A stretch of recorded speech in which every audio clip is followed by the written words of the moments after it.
Okay, it looks like we are connected to the live stream.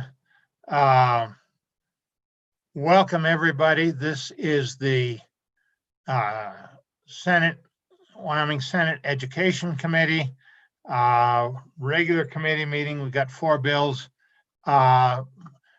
Let's start LSO by just calling the roll. It's formality. All right, Mr. Chairman. Senator Beitman. Here. Senator Ellis. Present. Senator Rothfuss. Here. Senator Salazar. Here. Chairman Scott. Here. Here. Okay. Mr. Chairman, everyone's present. We have a quorum. Okay, very good. Committee, before we actually get started on the substance, let me just say a few things about how I like to run committee meetings. I do tend to run things relatively fast. And if I go too fast and you've got something you need concern about a bill or question you need to ask, don't feel at all embarrassed to interrupt, slow me down, and so we don't leave anybody behind on this, or you don't have the information you need to be comfortable as to what we're doing. So that's always welcome. And same thing on questions. If there's something that's important that you don't understand, by all means, don't hold back. Seek recognition and be vigorous about it, particularly in this electronic format. There, as far as I'm concerned, there is no such thing as a dumb question if it's something that you don't understand or want to know about a bill. So that's just a couple things. I'm not rigid about having a bill moved before we amend it, particularly with technical issues. If somebody spots an obvious error in the testimony, we may deal with it right then rather than wait. And often what'll happen is we'll work the bill, and then when we're ready to vote, I'll ask for a motion on the bill. And that's a little different than the way some other people work it. And I do not like that everybody for testify, then everybody against testify. I'd much rather mix those up. So that's just a few of the peculiarities. And when we do amendments, we'll have to be very careful to make sure that the LSO has what we're doing, so we don't have, okay, what did we actually do kind of questions after the meeting. So we'll have to be extra careful about that. With that, the order is going to be the 3 bills in numerical order. Senate File 57, School Finance Fund Transfers. Senate File 58, the Wyoming Investment in Nursing Funding, and Senate File 59, the hazing bill. And then we will go to Senate File 2, which is the bill out of the capital facilities folks on how that works. That will be last, and I would prefer, unless we find that's totally innocuous, I would prefer not to send that to the virtual session. If it has money implications, I think it ought to go to the face-to-face session. So would probably not seek to bring that one to a vote at this time. But we can do much of the work on it. We can get a much better understanding of what it is than some of us have. But that one, if it has significant monetary implications, I don't think it belongs in the virtual session. So with that, first bill for our consideration is Senate File 57, the school finance dates for fund transfers. As I read this bill, it is an attempt to deal with some timing issues on the funding, really cash flow problems in our existing finance system when the districts get what money available, and it's changing a few dates. Is there anybody who is in the committee that's really knowledgeable on this bill, or should I see if we have somebody in the audience that can bring us up to speed on what this bill really does? Senator Ellis. Mr. Chairman, this bill was heard during the interim. We passed it out of, I think, our first meeting back in June. And it's largely in response to the switch that we made on the collection of ad valorem taxes, because we're going from a bi-yearly system of payment to a monthly. Some of our school district colleagues identified future potential cash flow problems about when those funds are supposed to transfer. So in working with those districts, LSO drafted this bill. We took it up in June. We didn't feel it to be very controversial and more of a confirming change that needed to be made as we switched to monthly ad valorem collection. Okay. And that monthly ad valorem collection is with regard to the mineral revenue, is it not?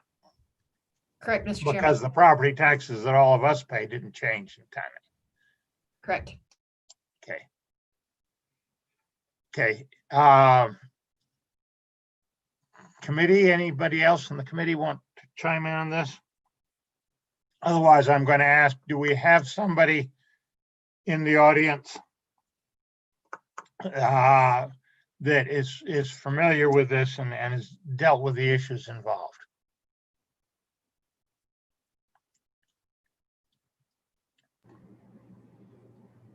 Mr. Chairman. If they would raise their electronic hand on the system, and then we can identify them and let them in. Mr. Chairman, we just admitted Brian Farmer of the Wyoming School Board Association. Okay. Let's hear from Brian. Brian, you're recognized. Thank you, Mr. Chairman. Brian Farmer, Wyoming School Boards Association. Actually, it was a bit of a glitch with the Zoom here. I did not intend to raise a hand. I was disconnected and then rejoined with the group, but I certainly would be happy to talk to the issue. And Senator Ellis is absolutely correct in her assessment of the bill, particularly for our recapture districts. This change in timing does help cash flow in terms of when they receive payments and then the payments that they make out. So we've heard particularly from our recapture districts that this change in timing is to their benefit. We appreciate the change contemplated by the committee. Okay. I see it also on the last paragraph changes the timing on, when somebody makes an involuntary contribution to the Common School Fund, and the distribution on that change got right at the end of the year gets changed, made a bit. Is that of any great significance? Mr. Chairman, I don't know that I could speak specifically to that. I've not heard a lot from our business managers with regard to that. My recollection, again, from the testimony is that both date changes were beneficial to those cash flow issues. So I don't think I could speak specifically to that provision. Okay. Committee, anybody have any questions for Mr. Farmer? Seeing none, thank you very much, Brian. Thank you, Mr. Chairman. Anybody else that wants to speak to this bill, raise your electronic hand and we'll call on you. Mr. Chairman, we just admitted Janine Bateski of the Teton County School District #1 board. Janine, Thank you, go Mr. ahead. Chair. Janine Bacheski from Teton County School District Number 1. We do not, the ad valorem piece of this does not impact us, but the cash flow piece of it does. We are a recapture district. Just to let you know, the money we send back to the state is all property taxes. This year, it will be probably in the neighborhood of about $15 million in property taxes that we're sending back to the state, and we support this bill. Thank you. Yeah, as I recall, you're unique in having, you don't get any mineral revenue, do you, in Teton County? That is correct. But we get enough in, with the way that our property assessments have escalated, we certainly have contributed our fair share of property taxes. Well, the rest of us appreciate that. Committee, any questions for Ms. Bateski? Seeing none, thank you very much. Anybody else? Mr. Chairman, we just admitted Trent Carroll of the Wyoming Department of Education. Okay, Mr. Carroll, you're on. Good morning, Mr. Chairman. Good morning, members of the committee. Trent Carroll, Chief Operations Officer at the Wyoming Department of Education, here on behalf of Superintendent Balo. She is attending a SLID meeting this morning and she sends her regards. But I just wanted to share with the committee that we do support this bill. We heard several concerns from school districts as part of our School Finance Data Advisory Committee related to the recapture payments, and they are in strong support of the change in the date when they remit those to us. So I just wanted to share that with the committee and would be happy to answer any questions. Committee, any questions for the Department of Education?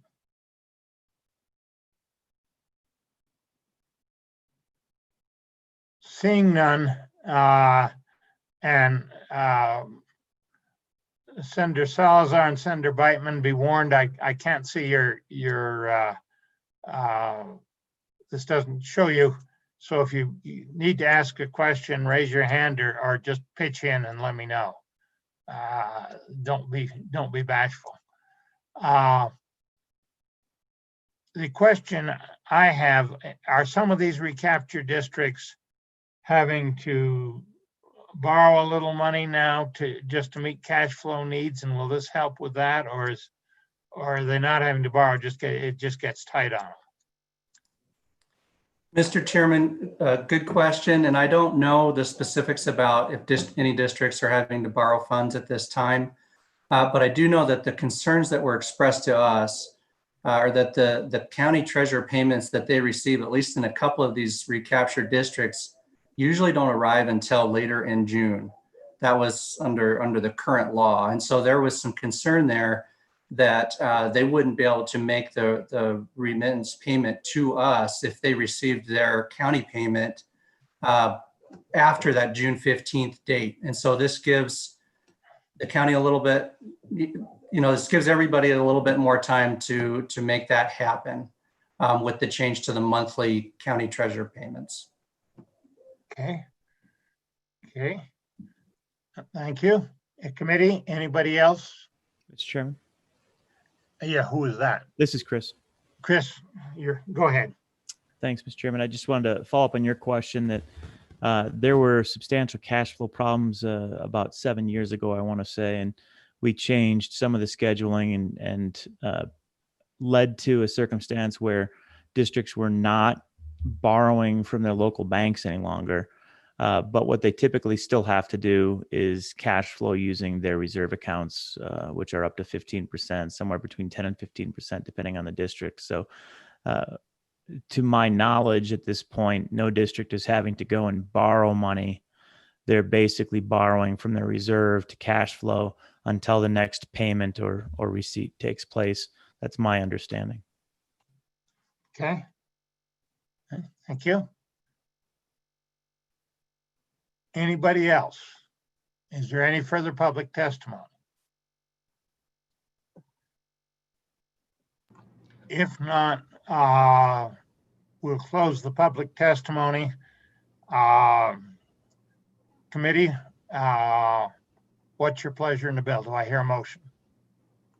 Mr. Chairman, I would move the Senate File 57. Okay, motion is due pass. Anybody want to amend anything?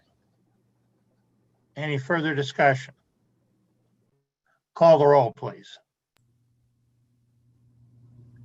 All right, this is a vote on the motion to move Senate File 57.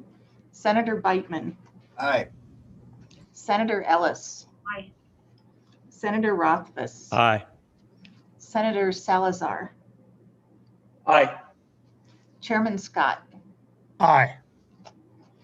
So the motion has passed Aye. unanimously. Yep, 5 ayes. Who wants, I need a volunteer to carry this on the floor. Mr. Chairman, I would volunteer. Okay, Senator Ellis will carry it.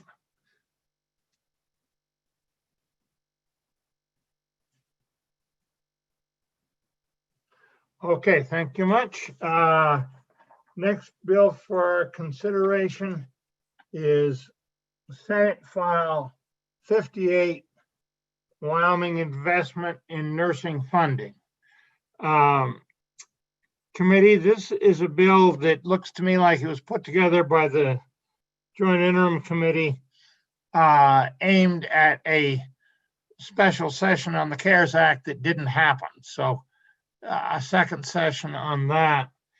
And it is written that way. If we're going to use this, we're going to have to amend it at some length. And I'm prepared to suggest those amendments. What I want to do with this bill is we'll hear the public testimony on it and try to get a better understanding of the program and where its finances stand and where what its needs are. Then we'll have, I'll outline several options for the committee, but they'll basically be, I hope we're going to be supportive of the bill. But then we'll have a matter of tactics. Should we put it out now? Should we hold it? It would have to be funded through further stimulus. And as I listen to the news and read the newspaper, it sounds to me like we're going to get further stimulus on quite a scale, but we don't know yet exactly what form it's going to take. So we'll have to talk about what tactics legislatively work with that circumstance.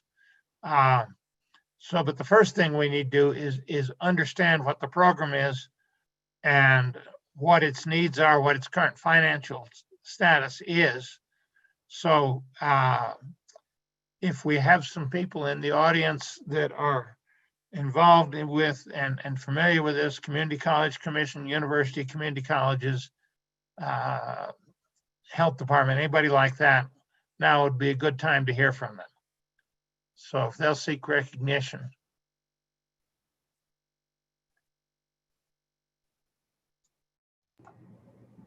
Mr. Chairman, we've admitted David Bodley from the University of Wyoming.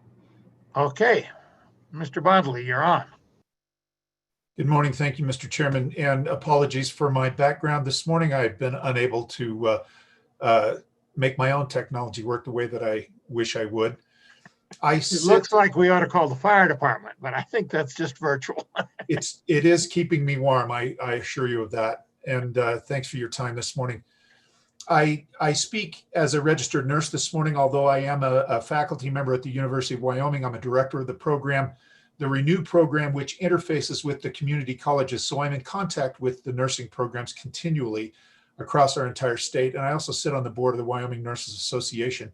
I will leave the details of this funding to someone who can speak more clearly to those, but I will mention that I think the pandemic has illustrated for all of us that nursing is at the foundation of health and healthcare in our state. Public health nurses and home health nurses and everyone on the front lines is vital to all of our efforts, and I think that's been made abundantly clear. There is no dollar that is not an incredibly meaningful investment at the community college education level. And the dollars that are asked for here are for faculty at those at those community colleges, every nurse, the majority of the nursing workforce in our state is homegrown, and the majority of that nursing workforce starts their education and their careers at the community colleges. I've served in 2 different community colleges and now at the university, and I cannot say any more forcefully that although we recognize when WIN had to go away because of the budget problems that we've had thus far, we know that we're all in this together, and we were disheartened, but we understood that had to happen. This is an opportunity to restore part of that funding that is just absolutely critical to the nursing workforce. And so again, I'm thankful for your time, and that's what I will offer. Okay, committee questions for the university.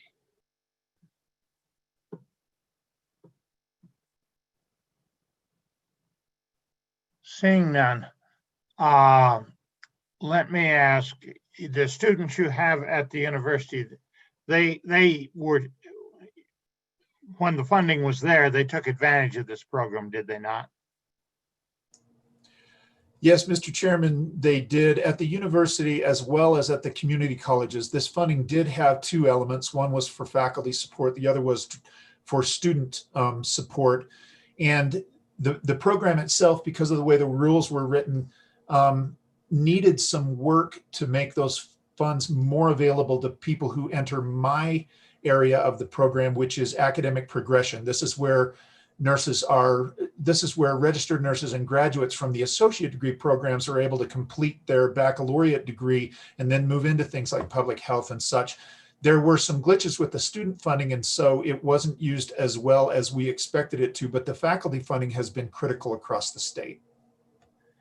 And my understanding is that some of that is very important in terms of having at the community college enough master's level instructors to meet accreditation needs. Is that a correct understanding? And does this program help with that? Mr. Chairman, that is likewise part of the effort. And again, I would defer to people who can speak more to the details. I'm an educator and less a lobbyist, but the idea of the bill also was to support faculty in our state who wanted to progress academically to a point where they could deliver education for nurses in our state, and it was used quite well for that in my experience. Okay, thank you. Anybody else? Okay, thank you very much. Mr. Chairman, Senator Rothfuss had his hand up. Oh, okay. Yeah. So keep the university there. Go ahead, Chris. What's your question? Thank you, Mr. Chairman. David, I was curious, obviously with CARES funds and the nature of the way this legislation is structured, anything that comes in will be one time, but most of the costs associated with any of the programs that we stand up are going to be ongoing costs. So as you contemplate the utility of something like this, can you tell us a little bit about how one-time costs would lead to positive outcomes, what we could do with CARES Act funding if there is a round 2 in a way that facilitates our long-term ability to produce more nurses at the various levels? Thank you, Mr. Chairman. Thank you, Senator. The original WIN funding was only recently reapproved and the sunset date removed. So this entire program, unfortunately, essentially disappeared at the end of the last budget session due to all the problems that we've had. So this is a backfill for this at this time, and clearly it's something that we all in the nursing community, and especially the nursing education community, wish would be ongoing all the time. But I believe, in answer to your question, if we can use this as a stopgap, we can then go back and reevaluate the program and see how much of that we can put back in place. And again, forgive me all, I haven't been able to stay ultimately familiar with the program itself and what has and hasn't happened directly to the program. I can only speak in really broad terms to that, but I know there are other people on the call who can. Okay, we'll seek to get them on. But not, Chris, did you get your answer? Yeah, I'm good for now. Thank you, Mr. Chairman. I think I'll just ask the same question in addition to those that join us in moments. Okay. Okay, then I think we're ready to move on. Donna, who have we got next? Mr. Chairman, we've admitted Dr. Caldwell from the Wyoming Community College Commission. Okay, Dr. Caldwell, proceed. Mr. Chairman, Senator Scott, and members of the committee, I am Dr. Sandy Caldwell, Executive Director of the Wyoming Community College Commission. I believe joining me somewhere in there is also the CFO, Mr. Larry Buchholz, who works very closely with the funding on this. I think I can answer a majority of those questions. Would you like for me to pause to get Mr. Yeah. Buchholz? Yeah, let's see if we can get Mr. Buckles admitted as well. Donna, can we do that? Yes, Mr. Chairman, we've admitted Dr. Buchholz. Okay, good. So, Mr. Chairman, and members of the committee, I think we can go over this quickly. The reality is that this is for the faculty funding. This is part of what happened in the budget process when the budget rule was passed. It is $264,459. That is accurate. That is listed in this bill. The interim committee worked on this quite extensively. This is that a 1 year or a biennial figure? Mr. Chairman, Senator Scott, members of the committee, that is for the biennium number. And this would be part of what it takes to actually fund the existing faculty. This is an actual shortfall in the allocation to fund the existing nursing faculty. As you heard Mr. Bodley talk about, who we do know very, very well, there is the student side and there is the faculty side. The faculty side had a shortfall, which we were able to fund out of the student side for some time, but that student funding is being used to a greater extent. And I also want to note that that student funding is up for step 3 elimination. So we will have a true fact. This isn't an actual shortfall. We've provided this information repeatedly. And that I think the committee members who were part of that interim work are well versed in this as well.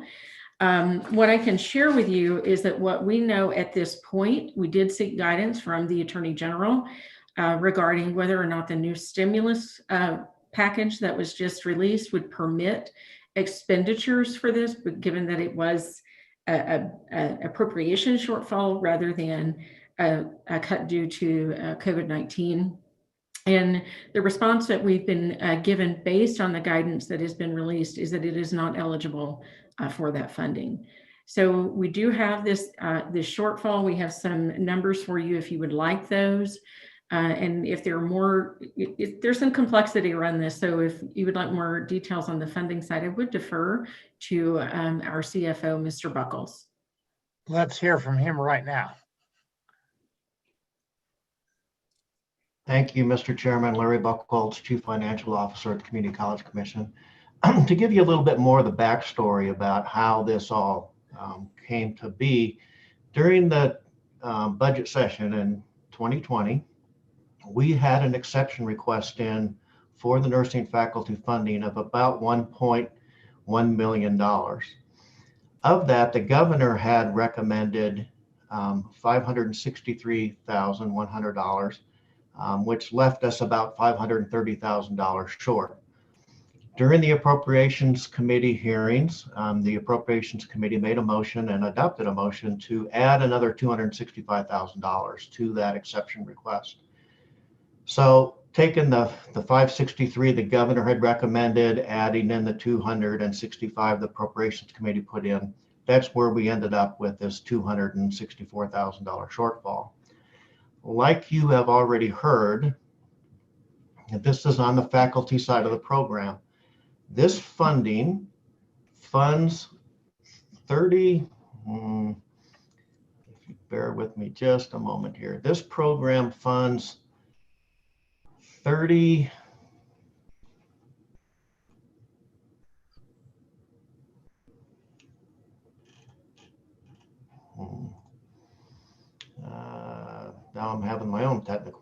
faculties.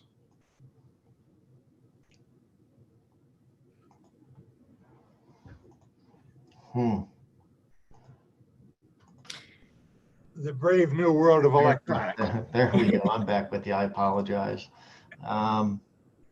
Mr. Chairman, I think it funds 27 faculty members. There are more faculty members than that because the colleges do self-fund some, but I believe it's, well, Mr. Buckles is going to correct what I just said.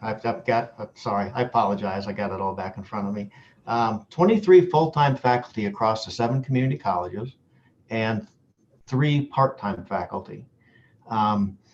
So of the 23 full-time faculty, that's salary, benefits, the whole package. The part-timers, of course, don't receive full benefits, so it's mostly just their salaries and fringe. So that's what this appropriation funds, and it only funds across the community colleges. It does not fund faculty at the University of Wyoming. Unlike the other side of the program, the student side, which funds student loans for the community colleges and students at UW for a maximum of 4 semesters, one or the other, or a mixture of the two, but no more than 4 semesters.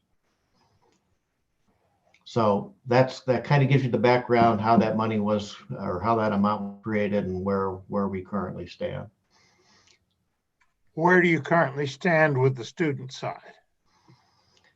Mr. Chairman, like you heard Dr. Caldwell say, in order to fulfill all of the reductions that have been levied upon executive branch agencies in the general fund, right now there is a proposal in the step 3 reductions of the supplemental budget to give back $655,000 of the student loan side of this appropriation.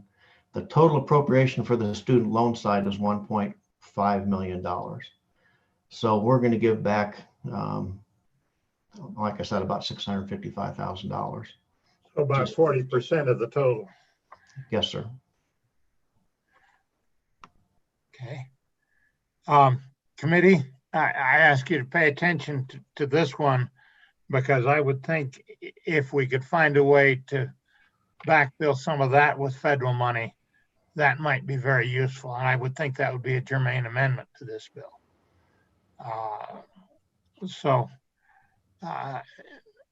Mr. Buckles, anything else you want to add? Mr. Chairman, just related to what you just made a comment on, we did use CARES funds money to fund some portions of student costs for the fall semester. So I would think that should there be CARES Act money directed to the student loan side of things or the student grant side of things, that could be, since it could be then tied to COVID-19 and the impacts that it has on the employment or the workforce, there very well could be some application for that kind of funding. Yeah, and okay, we can explore that. The problem we've got right now is we think there's a big stimulus coming, but I don't think anybody knows what's going to be in it yet. And especially we don't know what strings the Congress is likely to put on it. I think they'll move pretty fast. So by the time we hit the March face-to-face legislative session, I think we will have, I think there's a reasonable chance we'll have some definitive knowledge of what we would need to do. We do not have that at this point that I know of. And I don't see how we could, because they haven't passed it yet. And you never know what a legislative body might do passing something, especially Washington. So, Mr. Buckholz and Dr. Caldwell, do either of you want to add anything to what you've already said? Mr. Chairman, Senator Scott, members of the committee, I think you have it, what you need. We're happy to answer any further questions. We do have the total number of students who have been through the program. If you're interested, who have access to the WIN, which is not all of the nursing students. We do have those numbers, and we know what the enrollment is for, or unofficial enrollment numbers for the fall semester, but we can only provide that if you want that. We are just prepared to do so. Can you do that briefly? Give us a better picture of what we're actually dealing with here. Yes, Mr. Chairman, Senator Scott, members of the committee. Mr. Buckles has already shared the total faculty numbers for you. What I can share with you is since the inception in 2003 of the WIN, 1,914 undergraduate students and 29 graduate level students have accessed the WIN funding to complete their education. What we can tell you is that 1,196 of those nurses, they are nurses, have paid back their loan through work or cash. Some of those are faculty members at the colleges. 470 working, 191. Actually, it's the fact that not all of the WIN student grant funding was offered up because we wanted to make good on the obligations we already have. And then 86 are actually still in the licensure process, and they're taking their NCLEX exam and going through that process. And a few others have some hardship or deferral types of things. So we do have a lot of benefit that has come from this funding. And then I can tell you that the colleges, the community colleges, have a full set of students that enrolled in the fall semester. I don't have those numbers in front of me for the university students, for the graduate students. I apologize for that, but I do have it for the colleges for the fall semester, but that's then starting to get into a lot of detail. I can share that, but I'll just pause for a moment because they did throw out a lot of numbers.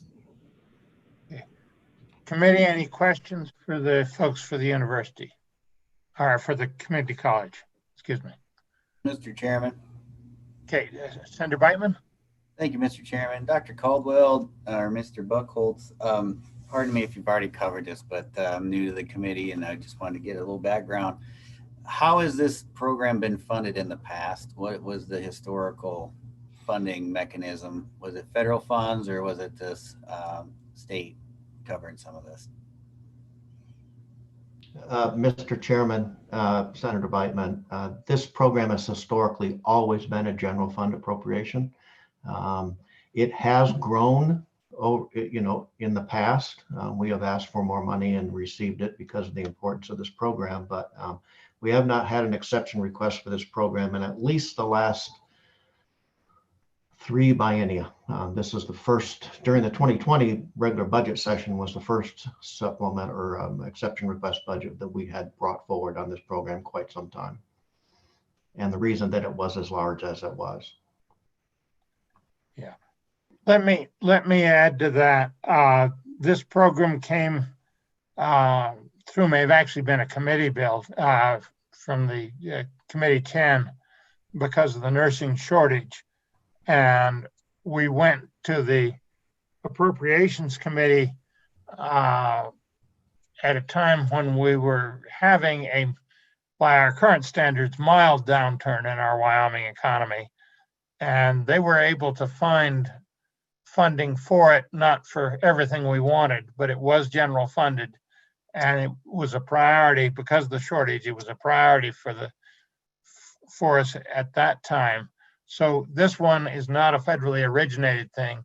This was an effort to meet the shortage that we've got in nursing personnel, was the origin of this program.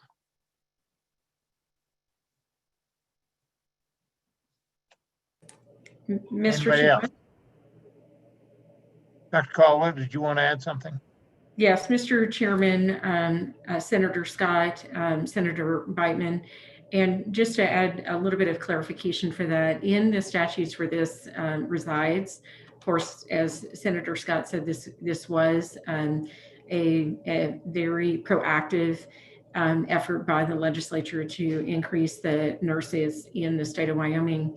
There is in there, as Mr. Buckles said, an ability to grow that. That was to encourage the community colleges to set up nursing programs. And nursing programs have very specific limits on the number of students per faculty, and that is at 8.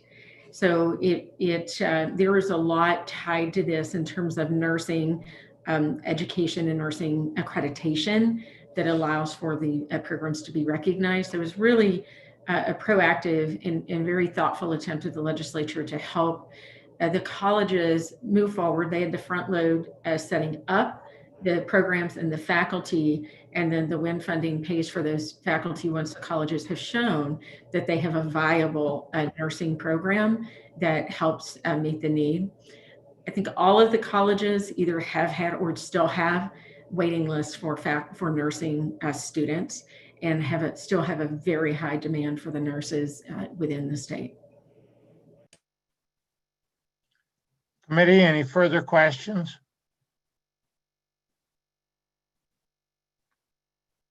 Seeing none, let me ask one final question.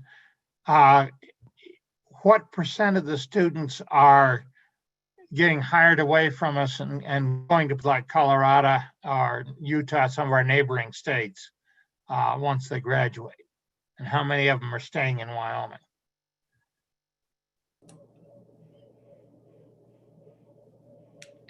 Mr. Chairman, I'm going to defer that to Mr. Buckles, and then I can follow up, because we just provided that information maybe a year or 2 years ago to the Labor, Health, and Social Services Committee, and we did that in conjunction with the Department of Workforce Services. I'll turn that over to Mr. Buckles. He may have more. Thank you, Dr. Caldwell, Mr. Chairman.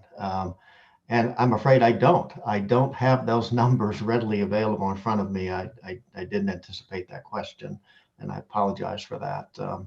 But we can certainly get that number and follow up with the committee, or it's a possibility that someone else in the waiting room may have that information, like Miss Tony Decklever. I think she's out there. She might have that information.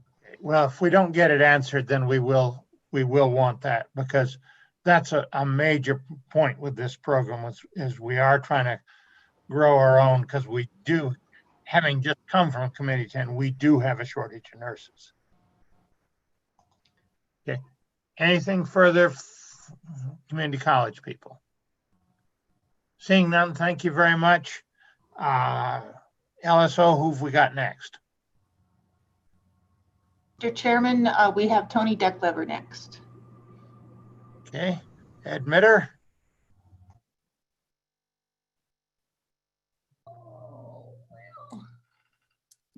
Tony, as soon as you're able, you're on. Good morning, committee. Thank you, Senator Scott. I am Tony Decklever. I'm representing the Wyoming Nurses Association, and we stand in support of this bill. We do understand that it might not go through because it doesn't qualify for CARES funding, but anything that we can do to help fund the faculty side of this program would be excellent. I know that Senator Scott asked the question about how many stay. One of the provisions of receiving a loan with this funding is that the payback is that students must work for 2 years following graduation, and that's and then the loan is paid off. So we have to keep track of the students that are working in order to pay off their loan, and then some of them choose to go to another state or get out of nursing completely. And when that happens, they are obligated to pay the loan back in cash. So that's why on what Dr. Buckholst was saying, that some of the students have paid back their loan with cash because they have left the state or left the profession. To have the exact numbers, I also would be, I wrote that down also, Senator Scott, because that always comes up, how many stay. Traditionally, though, as David Bodley said earlier, because they have this, because they're required to stay here for at least 2 years, a very high percentage of these students stay on because now they've worked in our state, they've established roots, they're comfortable with their position. So I would make an educated guess that it's probably over 50 or 60% that actually do stay, but that would be just a guess. And so to actually get those numbers, we absolutely can do that. Okay, we would appreciate that. Committee, any questions for Ms. Decklever?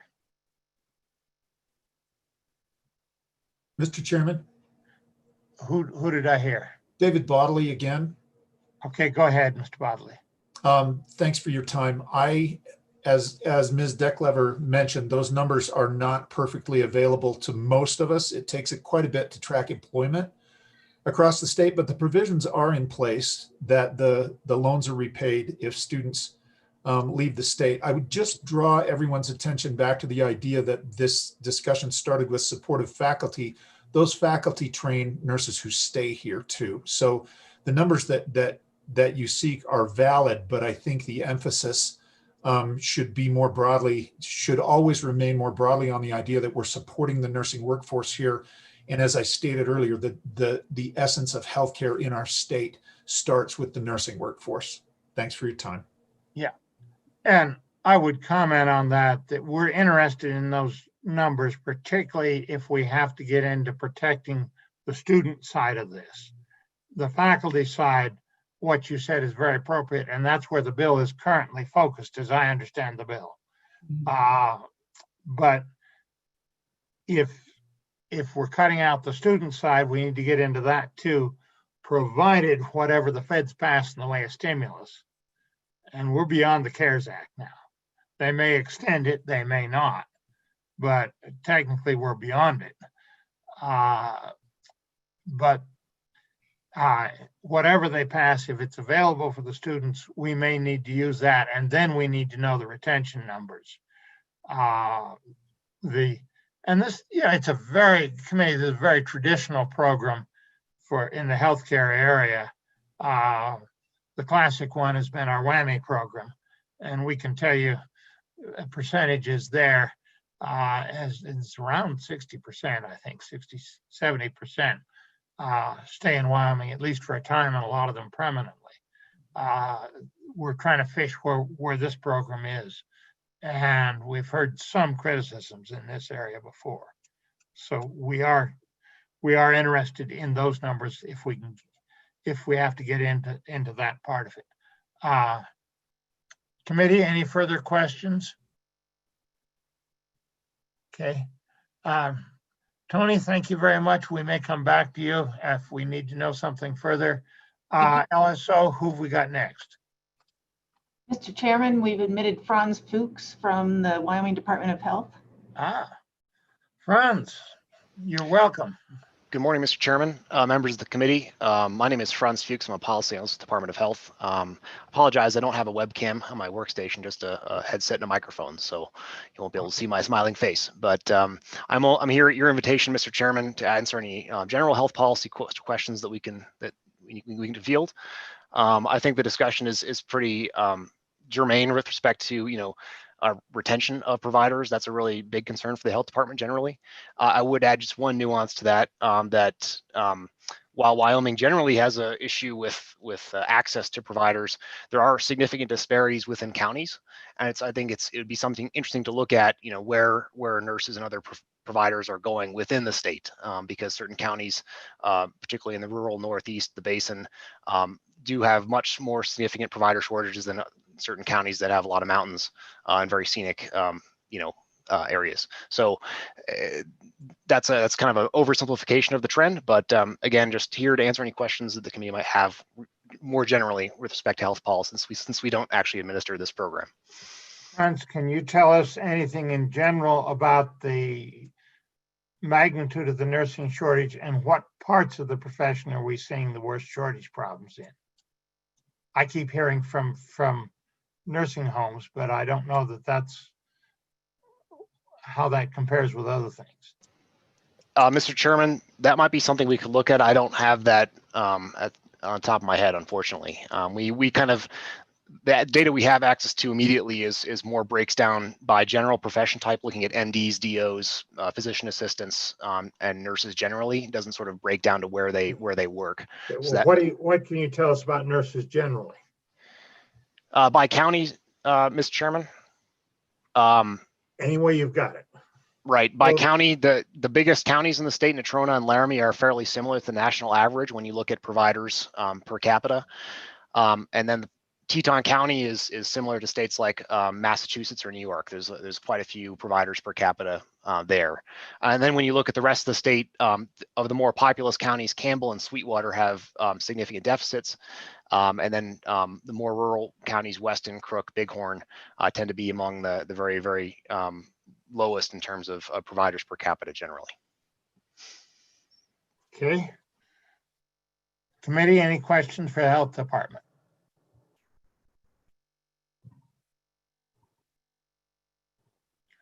Seeing them, thank you very much, Franz. LSO, who do we have next? Mr. Chairman, I think that's the end of all the public comments. Okay. You. Mr. Chairman, my apologies. It looks like Aaron Taylor would like to make comments. I'm going to go ahead and Okay. admit now. Okay. Aaron, if you're on, go ahead and as soon as you're ready.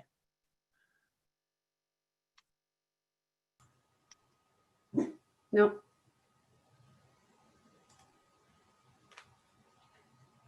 Good morning, Mr. Chairman. Can you hear me okay? Yes, we can hear you. Okay, great. Thank you. Mr. Chairman, members of the committee, my name is Erin Taylor, and I am the Executive Director of the Wyoming Association of Community College Trustees, representing the 49 trustees at the 7 community colleges. I'll be very brief. You heard from the Community College Commission, and they gave you all of the really great information about the program and how it works. The colleges, of course, are supportive of this program. You've heard the importance, you've heard the demand that they have for the programs in each of the 7 colleges. We understand that once all of the lights are green, that's when this bill can move forward. And we would just certainly ask for your support if and when that time comes. Okay. Okay. Committee, any questions for Ms. Taylor? Seeing none, LSO, does that now exhaust the public testimony? Yes, I believe it does, Mr. Chairman. Okay. Committee, I think we've got several choices here. One of them is always to say, okay, we don't need the program and let's discontinue it, not do anything. I would not recommend that choice, but it's obviously always a choice. I don't think we can put the bill out as it stands right now. It's simply geared to the CARES Act that's expired. We would have to amend it, and I'm prepared to do that. And be warned, the chairman in this committee is perfectly willing to make amendments. We could make it and amend it to make it a very generic, speaking to any federal stimulus funding we get. Or we could put it out. If we put it out, then I would have to re-refer it to appropriations, but I wouldn't do it under the standard rule, which is Senate Rule 4-8. I'd do it under Senate Rule 4-7, which would give the Appropriations Committee the ability to amend it further once we know what the feds are going to do. That would be one option. I'm a little nervous of that because appropriations is going to be overwhelmed with the major appropriations issues, and they may not be willing to take the time to rewrite something like this. We could retain it in committee and see if come 1st of March, the feds have acted and we have guidance and know what specifically we would need to do to access federal money if there was federal money available. There may well be, from our point of view, the ideal thing for the feds to do would be to give us unrestricted money that we could use anywhere where we've got budget problems. Our experience with them has been they don't do that. They put all kinds of strings on things, just in the nature of the way the Congress operates. And then we have to tailor this to take advantage of those things and do what we need to here. What's the committee's thinking on that? Anybody want to speak up? Who said Mr. Chairman? I can't see. Who's it? Tim Salazar. Senator Salazar. Go ahead, Tim. So, Mr. Chairman, I just want to make a brief comment anecdotally. I know that in the city of Riverton, we have 3 nursing faculty positions that are made possible by WIN, which I believe allows for an additional 24 new nurses to enter the workforce each year. This is a terribly important program. I'd hate to see any interruption in funding. So whatever mechanism we use to go forward, I would really like to see this stay healthy. It is a terribly important program, and so whatever the committee's pleasure is, I would really hope that we keep this alive and vibrant. And I know you, Mr. Chairman, have some history as well on this, so I just wanted to express my views on that. Thank you, Mr. Chairman. Okay. Thank you, and I would warn you that we might even ask you to carry this because it's important to your home county. So be prepared. I'm prepared. Anybody else? Mr. Chairman. Senator Biteman. Thank you, sir. Yeah, I too want to see this continue. My concern is, if we kick it to appropriations, I fear that since it is a small, relatively speaking, small amount, $265,000, that they will just probably not fund it with budget cuts, and the knives are out and everything's getting cut. So would it be wise for us to hold it within our committee and see what happens in March, or should we take the chance of sending it off to appropriations? That's the issue. Let me ask the other two. I'm going to express an opinion in a minute on that one, but let me ask Senator Ellis and Senator Ruffus what they feel. Senator Ellis? Mr. Chairman, that's my concern as well. Yeah, okay. Senator Ruffus. Thank you, Mr. Chairman. Mr. Chairman, I think that we should find a way to move it forward. I think I'm flexible on which approach works. The more we can do here and get it in good shape, I think the better off we'll be. Okay, committee. My instinct here is that we would be better off doing the necessary work in our committee. I think we can do that relatively rapidly in March. I think rather than try to do it now, and as I'm prepared to do, just make it generically for federal funds, we'd be much better off to try to tailor it to the specifics and hope that we know them by March. And if we don't, then we can try it's relatively easy to amend it to make it generic. So I think I come down on the side of let's leave it in committee now, just not make a motion on it, and leave it in committee and plan to take it up early in the face-to-face session. And I would say to the proponents, particularly the community college people, pay careful attention to what the feds are doing and find out anything you can as to if they've got something in their stimulus that this would be appropriate to be funded out of. And we'll try to do the same. At this point, we just don't know what they're going to do, but I think they're likely to do it fairly rapidly. So that'd be my preference, would be to leave this one in committee till we know more. And then if we don't know more, we can put it out in a generic form. I'm afraid that appropriations would simply not get to it if we left the rewrite up to them.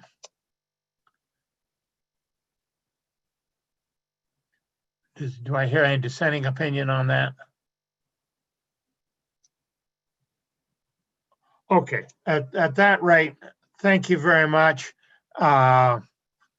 Those of you who came to testify in favor of this bill, I think you've got good support within this committee, and it's really a matter of the tactics as to what gives us the best chance of passing something that will work.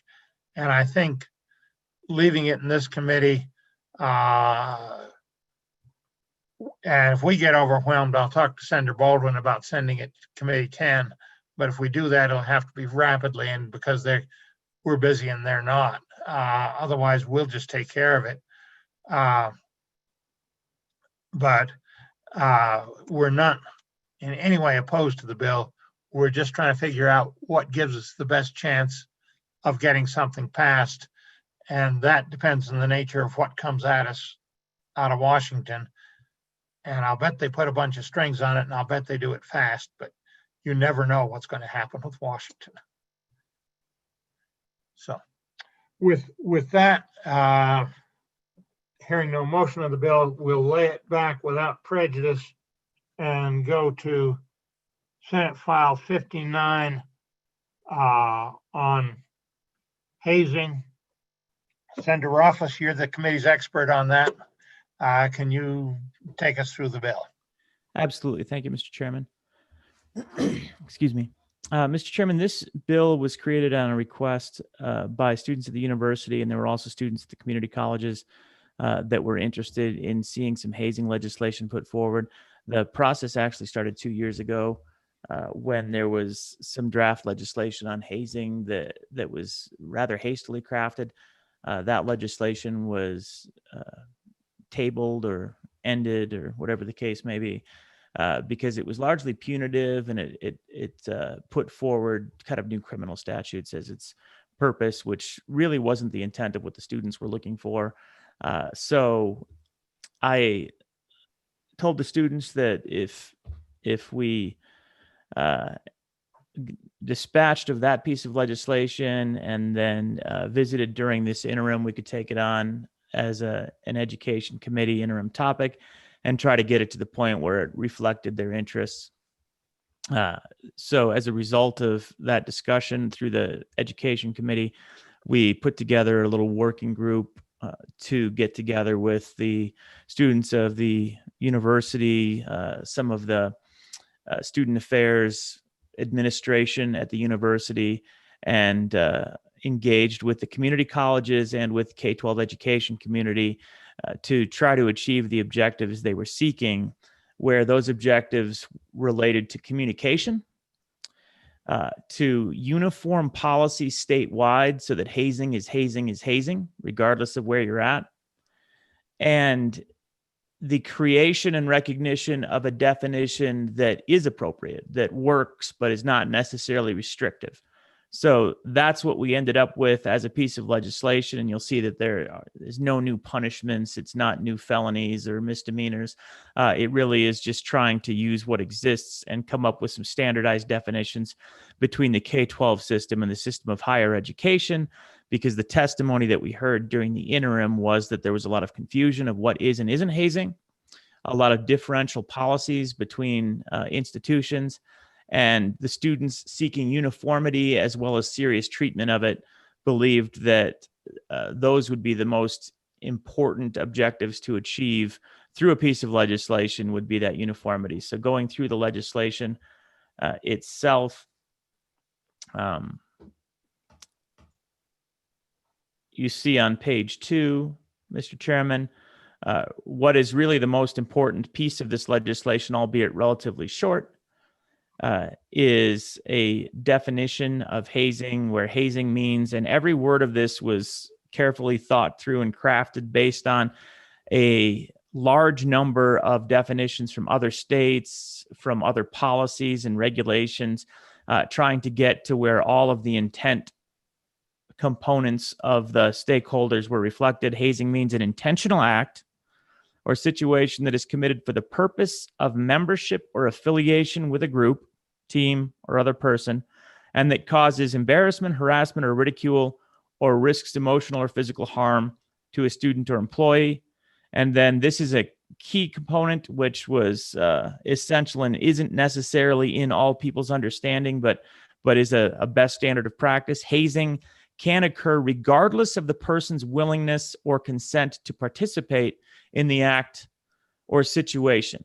And that's caused consternation, both in understanding as well in other places. Well, I was a voluntary participant, Mr. Chairman, so it can't be hazing if I intended to take place of it. So this basically says that consent does not obviate the claim of hazing.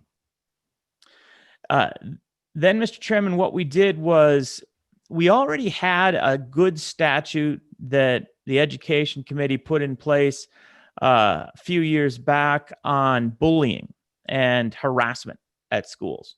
So rather than create anything new in the K-12 system, we went into the K-12 bullying statutes and just added the word hazing everywhere that harassment, bullying, intimidation were taking place, to make it clear that school districts should have policies related to hazing, and that is a separate concept. And we have a definition now, if this legislation passes, that provides that. So what you see then on page 3 onto page 4 is, and I believe even onto page 5 and 6, is conforming language throughout our bullying statutes in our K-12 education statutes that tax on the concepts of hazing everywhere in the same manner that school districts would otherwise have harassment, bullying, and intimidation programs in place based on previous statute. In other words, they already know what to do. They're already used to it, but they'll need to, in the off season, reflect and make sure that whatever policies they have in place reflect appropriate discipline and engagement and education and everything else related specifically to hazing. Then we call for, on page 6, within the university statutes. Yes, this is university. Page 6, lines 13 through 17, that each university shall have, which is basically just the university itself, shall have policies related to prohibiting and controlling statute or hazing, and that the policy shall include a definition of hazing, which includes at a minimum the definition that we provided above. And then we have the same language on page 7 relating to the colleges, the district boards. The community college district board shall have a policy prohibiting hazing that uses a definition which at a minimum is consistent with the definition above. And then you see on page 7 in section 2 that not later than November 1st, 2021, the Department of Education shall develop model policies applicable to grades kindergarten through 12 and teacher preparedness programs and identification and prevention of hazing as provided above and amended. So the concept was a model policy, not necessarily a required policy, but this is what a policy could look like. Well, we worked with the Department of Education. They're comfortable preparing those model policies, and we've done that elsewhere. That's relatively common, where they provide model policies that makes it easier for district school boards to adopt the policies based on the model policies. They're not required to do so, but you see then in the B provision that by July 1st, 2022, each school district shall adopt a policy prohibiting hazing as provided above and as amended in section 1 of this act. So, Mr. Chairman, that's the bill. It actually went through quite a bit of work in the off season. We worked it a number of times through the committee, and then through this subcommittee / working group, which engaged the colleges, the university, the K-12 system, and everybody was comfortable. All the stakeholders were comfortable with this bill draft. Not that everybody, I think, to appropriately reflect the K-12 system, they felt like they were already dealing with it, and we can probably have testimony from that. But I would say they were not averse to this uniform approach, and it was crafted in a way that didn't step on their toes too strongly. So I'll stop there, Mr. Chairman, and see if there's any questions on what the bill does before we go to public comment. Committee, any questions? Committee, any questions? Seeing none, I have several. The first one is just generally, we passed this bill and we have a problem. One of the student organizations, say at the university, is got some kind of initiation right that meets your hazing thing. What happens differently to that organization to make them stop doing it?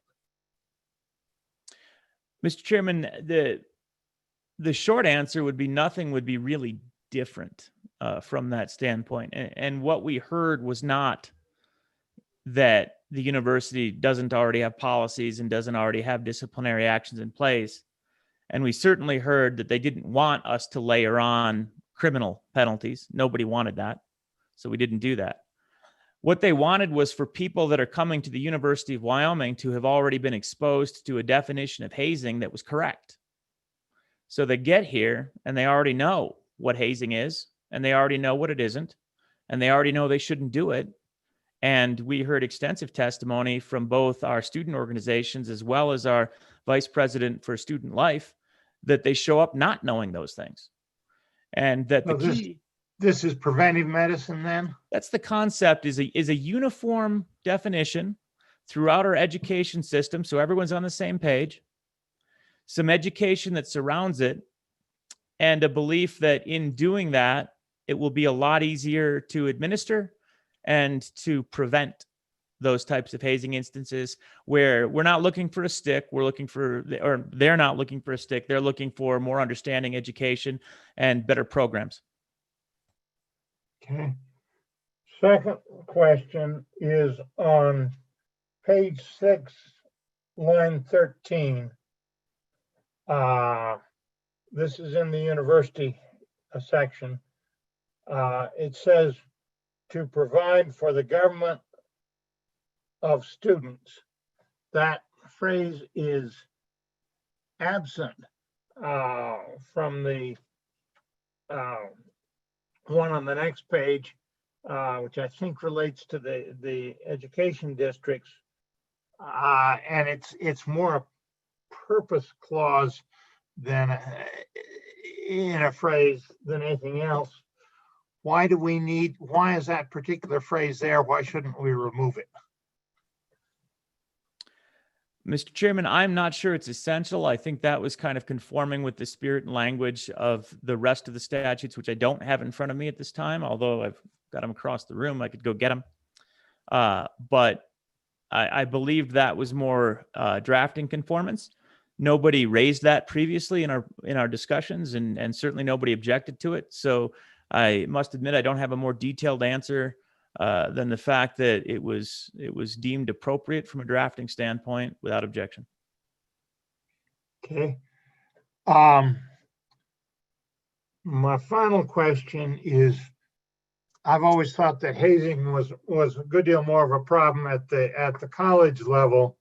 Could you elaborate a little bit on why we need to put K2 in if they don't have a big hazing problem simply because the age of their students? I'm reluctant to put any additional burdens on them right now when we're facing the budget problems we are. Mr. Chairman, they almost all already have these policies. And if you bring in, for example, Mr. Farmer from the School Board Association and ask him for testimony, that's what he'll say. There's not necessarily uniformity. The Wyoming High School Athletics Association has its policy, its language. Each of the school boards have their policy, their language. So they already do this without uniformity.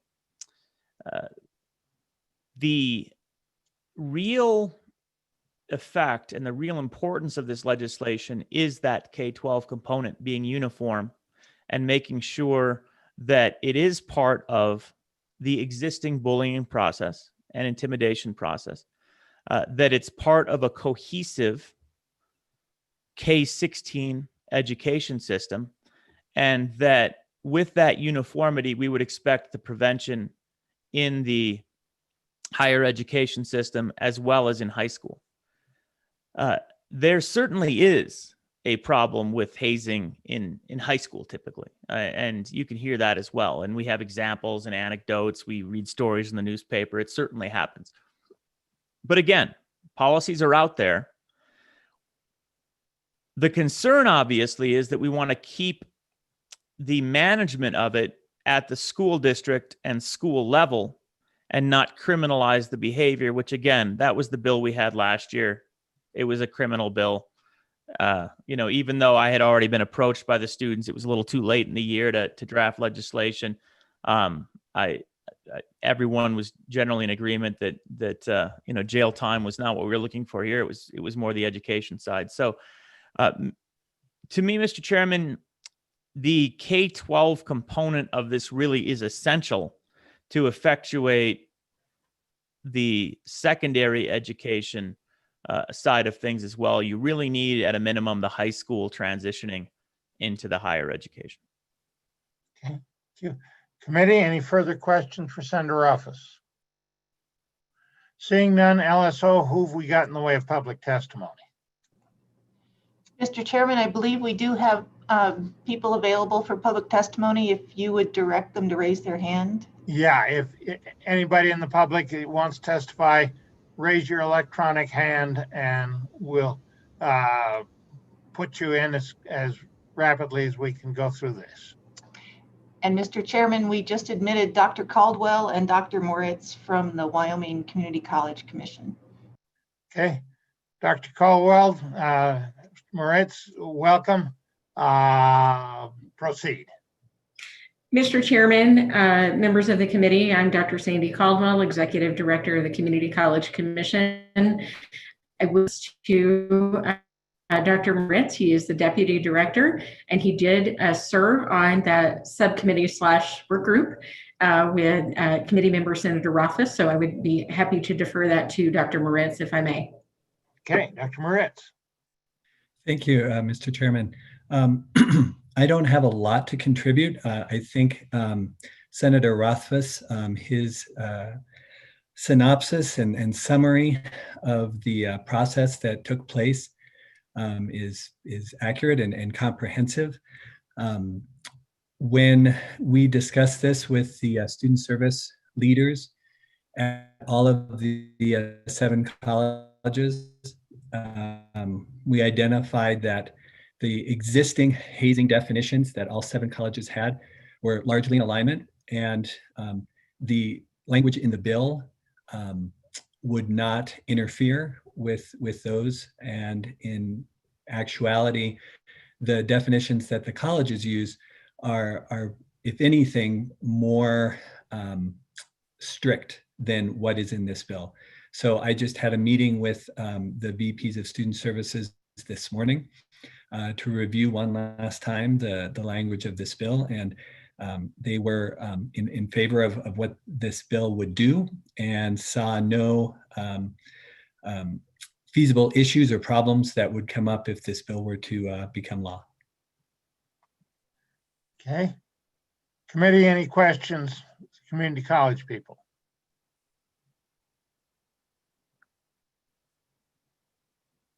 Seeing none, I'll ask Dr. Moritz one question. When we're passing legislation, well, the first thing we're trying to do is do no harm. But that's not sufficient to pass a piece of legislation. What do you see anything positive coming out if this legislation passes, as opposed to just not harming anything? Mr. Chairman, that's an excellent question. Um, I do see positive outcomes from my interactions with the work group that Senator Rothfuss put together. I was able to learn more about best practices across the country, what other states are doing, what other colleges are doing, what other universities are doing. By and large, hazing is a larger issue for the universities and those with fraternities and sororities and large percentages of on-campus students. The colleges do have residence halls and on-campus students themselves, but again, it's not as much of an issue. I see the benefits of this primarily insofar as it impacts the University of Wyoming, although it does bring some added visibility to the issue. And I think that that in and of itself is a benefit to the colleges, even if it does not change their actual policies and definitions. Okay. Thank you. Committee, anybody else for the community colleges? Mr. Chairman. Senator Beitman. Thank you, sir. Dr. Either one of the doctors, I guess, this could be directed to. What prevents the colleges and university from doing this voluntarily? Do we need a bill to tell them they need to do this, or are they already being proactive and can do this on their own without us passing a bill to do that? Thank you, sir. Mr. Chairman, Senator Reitman, members of the committee, I would probably defer that to Senator Rothfuss. The colleges already do have policies in place and regulations and procedures. However, in deference to Senator Rothfuss, this has to do with ensuring that we're using common language and that there is a consistency and understanding of what is meant by that. So it would provide for I would say, stronger education around what that really means throughout the education pipeline so that there is consistency across the entities as they are applying their locally developed procedures around that. So it would provide a common understanding regardless of the institution that a student was attending. Dr. Rothfuss, do you want to add anything to that? Sure, Mr. Chairman. Just to reinforce, it's the commonality, and again, this was legislation that was requested by students at the University of Wyoming because they were seeing the problems as well as the administration at the University of Wyoming. And unfortunately, as our classes are just transitioning right now and we don't have everybody here, I don't think we have our president of the ASUW here to provide testimony, but I think she would be able to provide some more background on that as well as our vice president of student affairs. But I just checked to see if she was present in the attendees, and I don't see her either. But the reality is, once again, each college district and the university, and to my knowledge, each of the school districts individually have some sort of hazing policy and some sort of definition, which is either written or not written or implied. So voluntarily they can do it, but in terms of coordination, the coordination and the continuity of the message was really the key to the request. And that's the benefit that we can get here that I don't know that we could get otherwise. Okay. Committee, anything else? Seeing none, thank you very much, Dr. Moritz and Dr. Caldwell. LSO, who's next? Mr. Chairman, I'm not seeing any other public. Oh, I apologize. We have one more. I believe we're going to admit Brian Farmer from the School Board Association. Okay. Brian, as soon as you're able, go ahead. Thank you, Mr. Chairman. Brian Farmer, Wyoming School Boards Association. Mr. Chairman, I don't really have testimony pertaining to this bill. I wanted to make myself available to questions that you or the committee might have, and just offer to this committee that to the degree Wyoming School Boards Association can be a resource to your committee, we're happy to do that. So I just want to be available for questions that you might have. Committee, any questions for Mr. Farmer? Mr. Chairman? Senator Ellis? Thank you, Mr. Chairman. I know that the School Boards Association had some kind of conference, probably held maybe in person or virtually. This bill's been on the interim calendar for us. Has your school board position, or excuse me, your association considered this bill, and have they adopted a pro or a con stance on it? Mr. Chairman, Senator Ellis, no, the Wyoming School Boards Association has not taken a position one way or the other on this particular bill. Follow up, Mr. Chairman? Certainly, go ahead. Thank you, Mr. Chairman. May I inquire as to why? Mr. Chairman, Senator Ellis, generally speaking, we take our direction from our school districts. So none of the school districts sought to take a position, advocated a particular position. And so since none of them brought that forward, it did not come to a place where somebody pushed one direction or the other. So we're responding to them. We don't necessarily tell them this is the direction to go. When they tell us this is a direction we want to go, we put it before them and they debate it. Thank you, Mr. Chairman. Just a comment. Most associations, if there's something in the committees or the legislature's working on that might affect what's happening to them, I know they present those issues, and the entity the association can vote not to take a position. So I didn't know if that's how that works in your organization, or I still am just kind of baffled about your annual meeting and how you all take positions, but that's another conversation for another day. Thank you, Mr. Chairman. Okay. Committee, anything else? Let me follow up on that and ask Mr. Farmer, do you see this bill as putting any significant administrative workload on your school districts? Mr. Chairman, during the interim work, we did make an inquiry of superintendents. We asked whether or not they believed that they already had policy prohibiting such conduct. And we shared a memorandum with the interim committee on that. Their response was yes, they feel that this is already something that they address. It is conduct that is either prohibited by policies. A few had specific policies to hazing. Others found the conduct fell in line with their student handbook or their student conduct policies. So during the course of the interim, at the invitation of Senator Rothfuss, we urged this to be in the structure that you see in the present bill, to put this in with the existing harassment and bullying statutes. So the addition of it to harassment and bullying has the least impact to districts, because that's something that's already being done. Conduct is generally regarded as prohibited in all instances where behavior along these lines might occur, are being disciplined and treated by our school districts. Okay, thank you. Anybody else? Anybody else? Okay, thank you very much, Brian. LSO, is there anybody else seeking to provide public testimony? Yes, Mr. Chairman, we admitted Kari Akins from the Department of Education. Okay, Department of Education, as soon as you're able, you're on.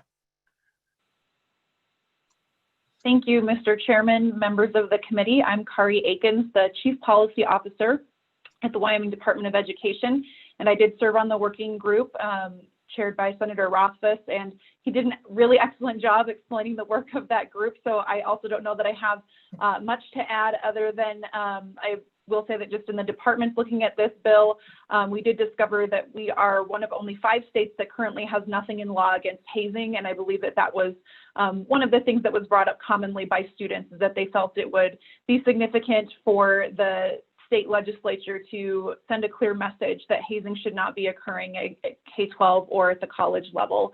And so that was really much of the discussion of the working group on the best way to implement that.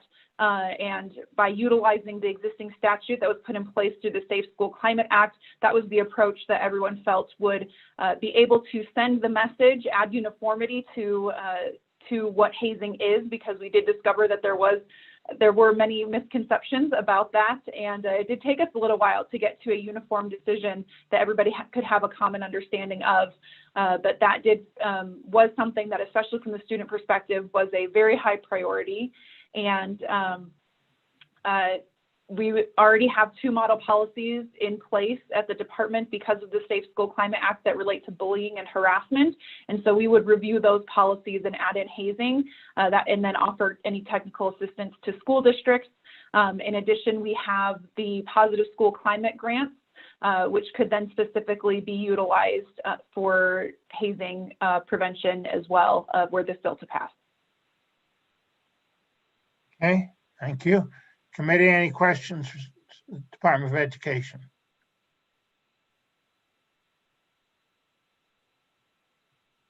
Seeing none, thank you very much.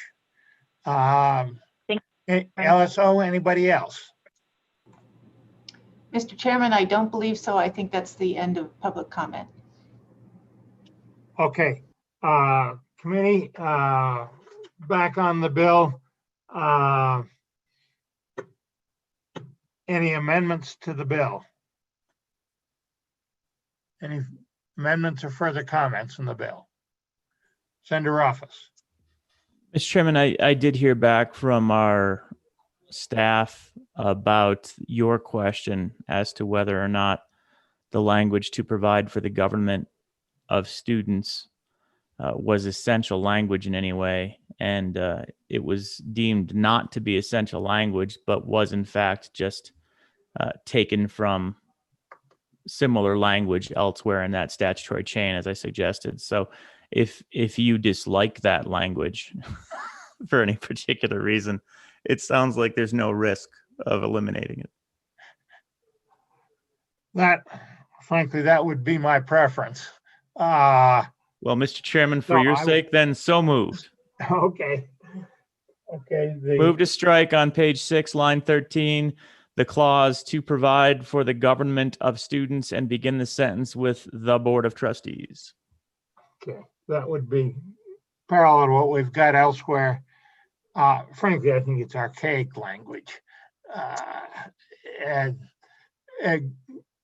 echoing back to a more paternalistic era.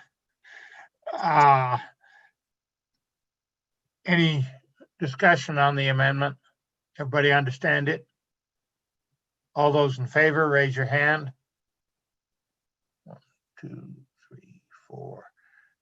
I can't see Senator Salazar. LSO I'm an aye, sir. Yes, I'm an aye. Okay. Okay, 5 ayes, that passed. Anything further? Anything further? Do I hear a motion on the bill? Mr. Chairman, I move the bill. Bill's been moved. Any further discussion? Any further amendments? Mr. Chairman, just further discussion.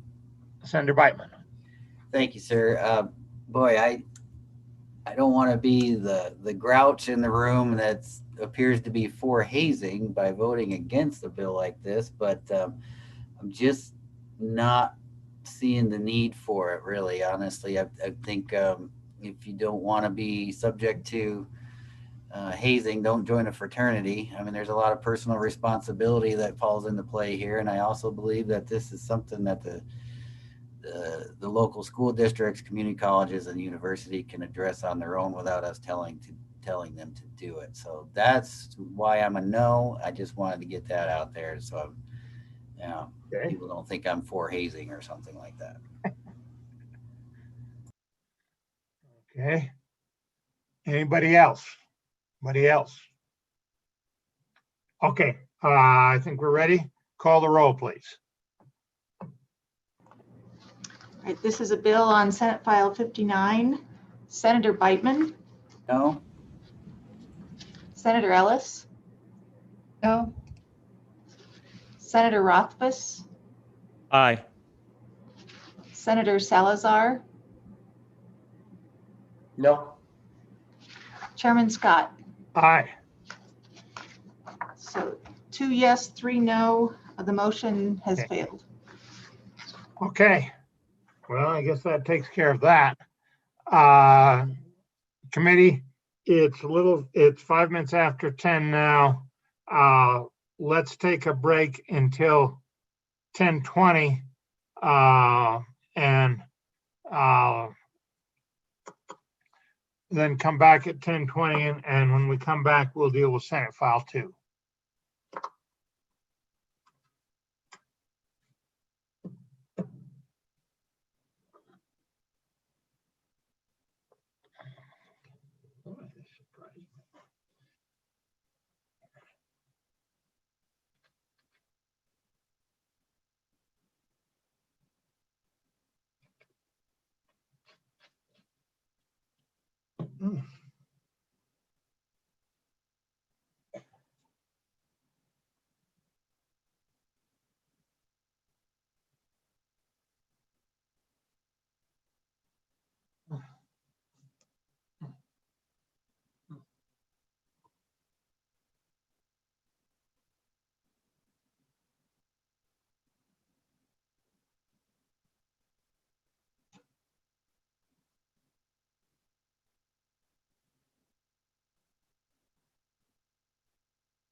LSO, do we have everybody back now? Not quite, Mr. Chairman. I believe we're waiting for 2 committee members. Okay, I see 1, 2, 3, 4 of us. Well, I don't see Senator Salazar yet. There's Senator Salazar. Is Senator Beitman with us? I don't believe Senator Beitman has returned yet. Okay. Can you, I see we've got Representative Walters. Can you admit him so we're ready to go? Yes, Mr. Chairman, we admitted Representative Walters. Okay. Tom, can you hear us? Mr. Chairman, I can hear you loud and clear. Yes, sir. Sure. When we get everybody, now we've got everybody back. Do you want to be the one that takes us through this bill, introduce it? How do you want to handle this? This came out of your committee. Yes, sir, Mr. Chairman. I will walk you through the bill. There are also members from the State Construction Department that would like to participate, that would have some additional information to provide to the committee once I complete the initial explanation of the bill. Okay. I will also say that I talked to Senator Landon about this bill, and he has another committee at this time, and he said Tom would take care of us just fine. So, LSO, can we admit the people from the construction department as well? Yes, we can. I believe we have 3 members of the construction department here. Okay. Maybe 4. Go ahead and admit them if you can. And then Representative Walters, can you proceed to take us through this thing? Mr. Chairman, I'm prepared whenever you are. Let's start. Okay, thank you, Mr. Chairman, and members of the committee. Thank you for allowing me to be here today. As the good chairman said, Senator Landon, the co-chairman of the Select Committee on School Facilities, is chairing another Senate committee meeting this morning and unavailable. So I will do the best to provide you with the explanation for this bill. So this bill does not have any monetary component to it. It does have cost savings potential, as it is what I would describe as a cleaning up and streamlining of existing statutes. So there's nothing, I'll just start through it by walking through it page by page, as I think that's about the easiest way. There's really nothing on page 1 of substance. Tom, do you want to take questions as you go through or wait till you're through? I'd gladly take them as we go along. Okay, committee, so get our attention if you got a specific question as you go through. So then on page 2, line 13, that's just going to be a conforming amendment that will make sense as we get farther into the bill. Page 3, line 2, it's the same thing. It's another conforming amendment that will become more clear as we proceed. Page 4 in lines 14 and 15, again, conforming amendments. On page 5, lines 12 through 14, this is change is suggested is designed to reflect that adequacy standards function as standards rather than guidelines, and to clarify the purpose of the standards and ensure the building is capable of delivering the educational program. Functionality of the educational space is how I would describe that. And so that's why those changes take place on page 5 in lines 12 through 14. Okay. Committee? Seeing no committee questions, let me ask, what is the practical difference between a guideline and a standard in this context? What does this mean? What's this going to do to us, changing that word? Mr. Chairman, if you would, I would pass that over to the State Construction Department. In my opinion, it doesn't do a substantial amount, but I think it is in forms of art in the construction world more than anything. Okay, Construction Department, who's your spokesman on this one? Mr. Chairman, we have Mr. Muldrow here. Ms. Hytrick would probably be one of our best experts in this regard. Okay, is she here? Yes, Mr. Chairman, can you hear me? Yes, go ahead. Mr. Chairman, Chairman Walters, it really is as Chairman Walters stated, it's more of a drafting issue and an architectural issue than anything else. It really won't change anything practically. It's more of a conforming amendment to remain consistent throughout the statutory sections governing state construction department's prioritization and assessments. So what is different if we make this change? Mr. Chairman, in response to that, nothing practically. It's a stylistic drafting change. That's my knowledge of the revision. Chairman Walters, do you have anything to add to that? I don't have the historical context on this bill.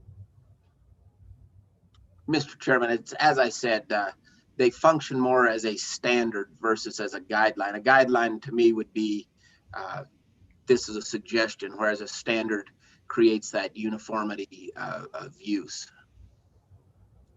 And I think it is a term of art and really a drafting term of art versus a substantial change. Okay. Okay, committee, anybody else on this issue? Mr. Chairman, I believe Director Muldrow would like to offer a comment. Okay. Mr. Chairman, Mel Mulder, Interim Director. Also, you know, when we use the term guidelines, it's a little bit more prescriptive in terms sometimes, but standards in the world of construction, when we look at standards, we're looking at standards that either are done by code or standards that are being done by the standards for construction, like A&I standards for plumbing, electrical, and all those kind of things. So we felt that standards really made a better sense than using the term guidelines. So it is more about how construction terms are used. Okay. Let me ask a question then on that. So if we put in standards here instead of guidelines, this means there's going to be more rigorous enforcement of educational space as a standard as opposed to just a guideline. Is that right? That's, Mr. Chairman, that's a fair assessment of that. The standards are really, you know, we go by standards of the different standards related to construction and how we look at projects anyway. And I think that's just a better term to use as standards. Okay. Okay, committee, any questions? Okay, thank you. Proceed, Tom. Thank you, Mr. Chairman. And so with that, we would move over to page 6. And then really in the upper third of the page, all of those changes are conforming changes. It's at the bottom of the page, starting really at line 17 and 21-15-117. And that is the real substance of this bill. And it carries on over to page 7 and page 8. And in those sections, this is what creates 3 lists for schools. And so we have we've had these in the past to address the various condition, capacity, and now suitability.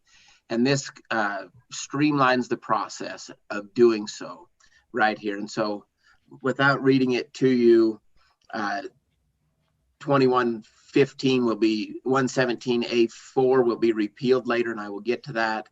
So we add a little language in this section to make sure that it applies to all 3 of the lists. And these priorities tie to the adequacy standards, creating cohesion between 21-15-115 and 21-15-117. And so that's really what's happening in these pages without reading it to you directly. Moving on to page 8, at the bottom of page 8 in line 22 is where we get on to the first of the lists, and that is the condition list for schools, and that carries to the top of page 9. Then on page 9 at line 15, we have the capacity of schools that will be studied, which is the second component of the 3 lists. Page 10, and that carries to the bottom of the page, and then on to page 10, line 9. We have the list for suitability. And then on page 10 in line 17, we have what I call the consolidated, and what is described as the consolidated list. And so what these 3 lists do, and these are not new, these are already in statute. This is just, as I said, a streamlining of the process. And that what we do is we have a list and they study to see what is the condition of the school. Is it falling apart, deteriorating, or is it in good shape and creating a good educational environment? What is the capacity of the school? If you take the square footage that's set out in rule and statute for a kindergarten through third grader or third grader and beyond, and take a room and you divide it out, is that still meeting the needs of the school, and how many more students can be fit into that school? And so that's the capacity component. And then the suitability component. We've had suitability in statute for several years, but it really was not objectively evaluated. And so over the last couple of years, the select committee has taken on the role or the goal of figuring out how to objectively monitor and evaluate what is suitability. And really it's been with by the lead of the commission. The School Facilities Commission and State Construction Division, School Facilities Division have taken the lead on that, but we've said, let's figure it out and be able to objectively measure what that is. And so there on page 10, line 9, that is that suitability section.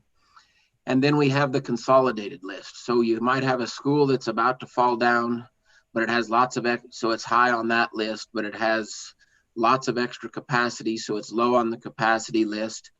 And within it, it has good space utilization, so it's suitable. And so where, after you average and multiply and run it through a calculation, where would that school end up when you use all three lists? And that's where the division as well as the commission will come up with a consolidated list so that we in the legislature and everyone can have a better understanding of where our needs lie within the state of Wyoming and what needs to be addressed around the state of Wyoming. These are all things, suitability being addressed objectively going forward is really the biggest change. And so, as I said, this bill just streamlines all of the statutes that have been in place to make them more easy to read and more usable, user-friendly, you might say. And so then we move on to page 11. Let me pause you right there, yes. Tom. Committee, this looks like it's good part of the heart of the bill. Any questions? Mr. Chairman? Senator Ellis. Thank you, Mr. Chairman. You know, I don't know if this analysis has been done, but in Cheyenne, obviously, we have a growing number of students, which is unusual in the state. Other parts of the state, we see declines in enrollment, but Cheyenne's been growing for a while. And in kind of watching the facilities and how that's shaken out over the past couple decades, you know, I know there's been a lot of investment in Natrona County. And when I compare our districts, I think that Natrona County has come up on top when it comes to actual dollars spent on facility improvement or new construction. And so my concern is that somehow, I'm looking at the list, but you have more Cheyenne schools on there, that somehow we're going to start seeing some of those fall to a lower priority in the coming years under this new language. And so that's the heart of my concern is, what does that do to the existing list that we've been utilizing? And I'm going to be very blunt, I'm very concerned about what this would do to schools in Cheyenne that are, and where they're ranking on current lists. Okay, anybody want to respond to that? Mr. Chairman, I can't predict what the lists will do, but I think these lists will be very similar to what we're seeing today. There's a different piece of legislation that the School Facilities Committee is sponsoring that has to do with the exact studies that will go out and take place to incorporate to do the work that we're just contemplating within this bill. And that work would then indicate what those lists are. This bill really will not, whether this bill passes or not, it doesn't have a major change in what's going to take place. This bill simply cleans up the statute to make it easier. And then it, as I said, it adds the objectivity of suitability. As to Laramie County is really wanting to add this suitability language and has been working with the commission to show that they have many schools within the district that aren't suitable for the learning environment. So potentially Laramie County could have schools that would be moved up the list by adding this objective suitability component to the ranking schedules, you might say. But again, this is a different piece of legislation than the actual work to conduct the studies that creates these lists. And that is a bill that's going through the House side currently. Senator Ellis, I hope that answers your question somewhat. Thank you, Mr. Chairman. And maybe to put a finer point on it, going forward as we're discussing this and as other people are on the line, living in Cheyenne, we have lots of elementary schools and, 3 different junior highs, 3 different high schools, an alternative school. And so I am a little concerned about what that would imply. Certainly my district encompasses South Cheyenne. So I'm concerned about the buildings and the infrastructure down there versus development in other parts of town. So that just, I think, opened another door for more questions. So as we're discussing this, if other folks from the Laramie County School District who have weighed in on this could talk to me about how those priorities or how this new language could affect the list for Laramie County schools. I'm very curious to know that. Okay. If we have any of those from Laramie County, we'll admit you in due course of time once we get through, and you remember to come back to Senator Ellis's concern. Director Muldrow, would you like to comment on Senator Ellis's concerns? Mr. Chairman, I'd like to defer that to Administrator Heitrick and let her chat about that a little bit. Ms. Heitrick? Mr. Chairman, Senator Ellis, Tanya Heitrick, Administrator of the School Facilities Division.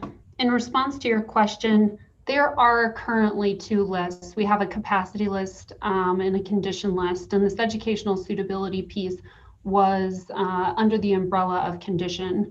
That being said, it's never been measured by the State Construction Department and put into a prioritized list.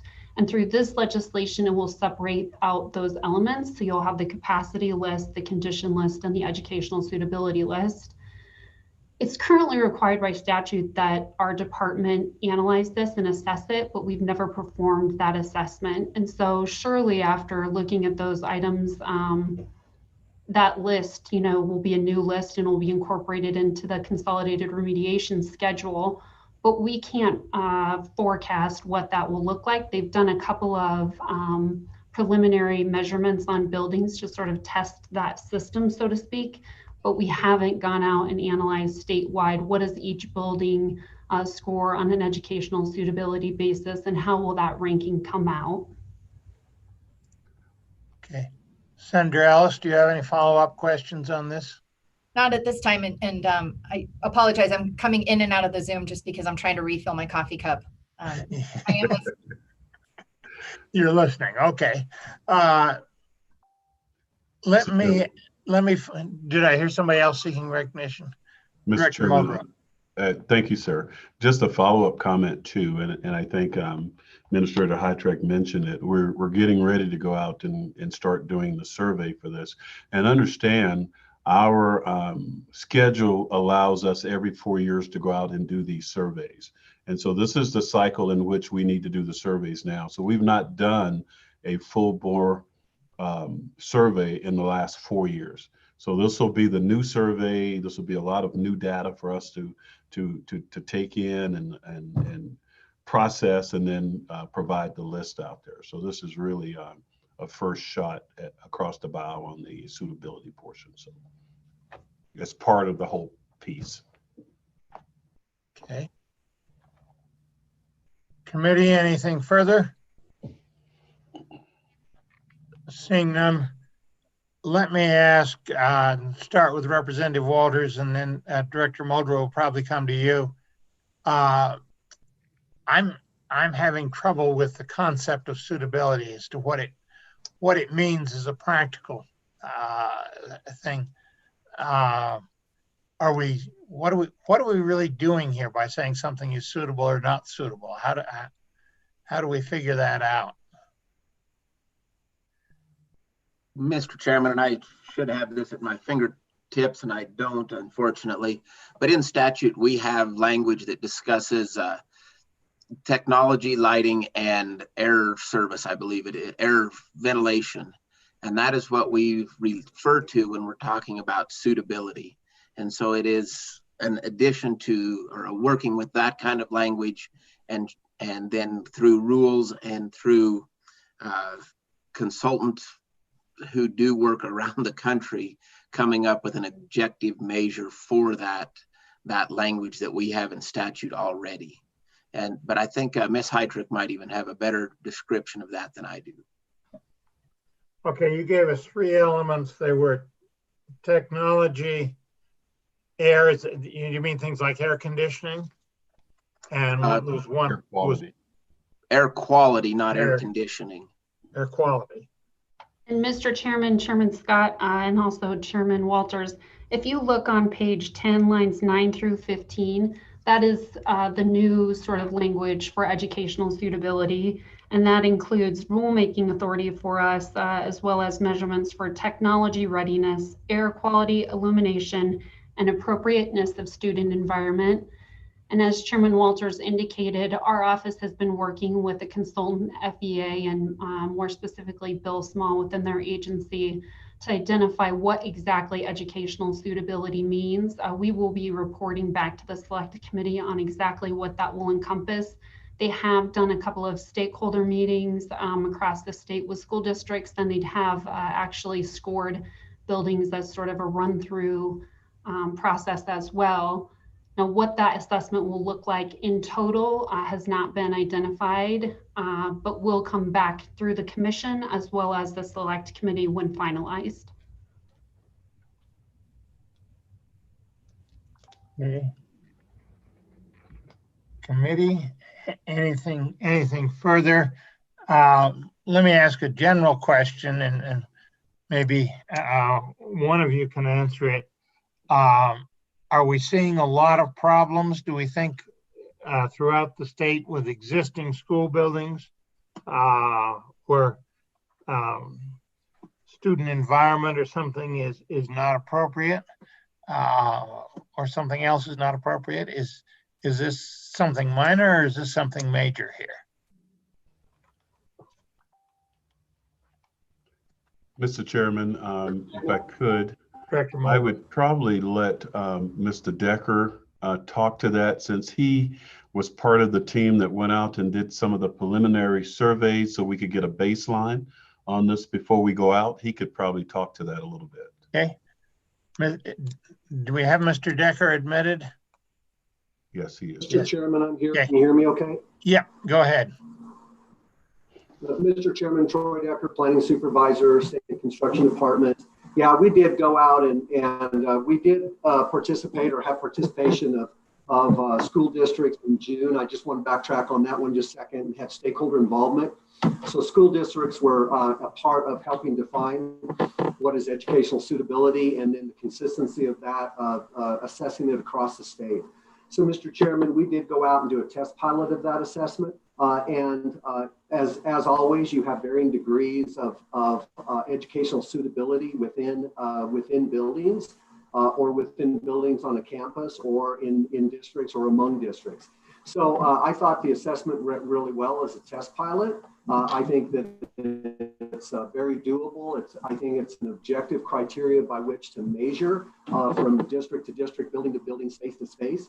And it does cover all the things that state statute requires. And I think we're really excited about that because we've had a lot of stakeholder involvement developing that and buy-in from districts. And the department, I think, is really ready to with an appropriation to go do this, to go out and combine it with looking at not only educational suitability, but the condition as well as safety and security of buildings. Is it your judgment we're going to see a fair amount of suitability problems across the state? I think, Mr. Chairman, we're going to see a degree of suitability issues across the state. Some will be very well suited to certain criteria. Some will be a little lower than that. But the nice thing about it is it's apples to apples from district to district, building to building. And that will be prioritized on its own, according to the new recommended bill here, will be prioritized in its own list for educational suitability and will be comparable with all the school buildings across the state. Okay.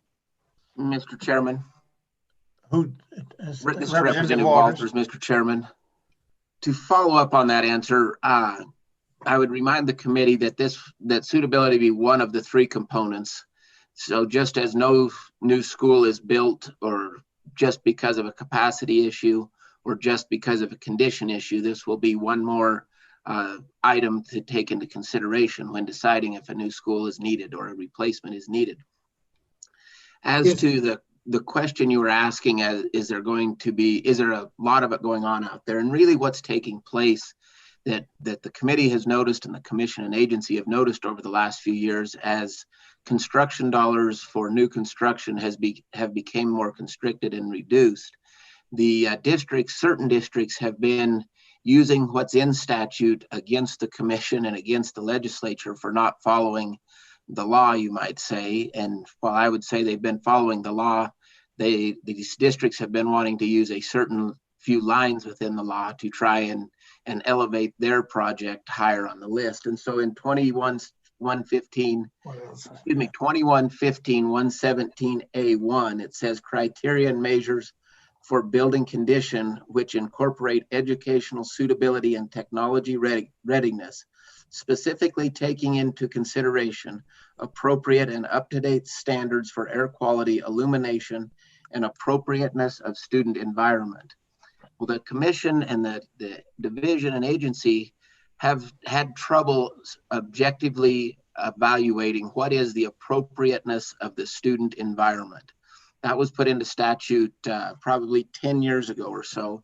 And so for the last 10 years, that's been an arm wrestling contest between districts and the agency to try and decide what is the appropriateness of the student environment.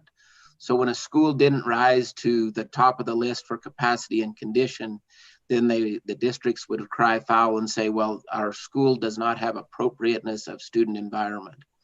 And so that's why the committee took on working with the commission and the agency, took on this task of defining what is suitability, what is appropriateness of student environment in an objective manner. And so that has been a formula has been arrived at through the use of the consultants and the agency and the commission to say this is how we can objectively look at suitability throughout the state of Wyoming on a apples to apples basis. And that's why the need has arisen. And then by making these statutory changes, it creates the ability for suitability to carry its weight within the listing of needs within a school district. Okay. So as I said, that's existing language, Mr. Chairman, in statute, and this incorporates that existing language just in a new subparagraph. Yeah. Let me ask a further question then.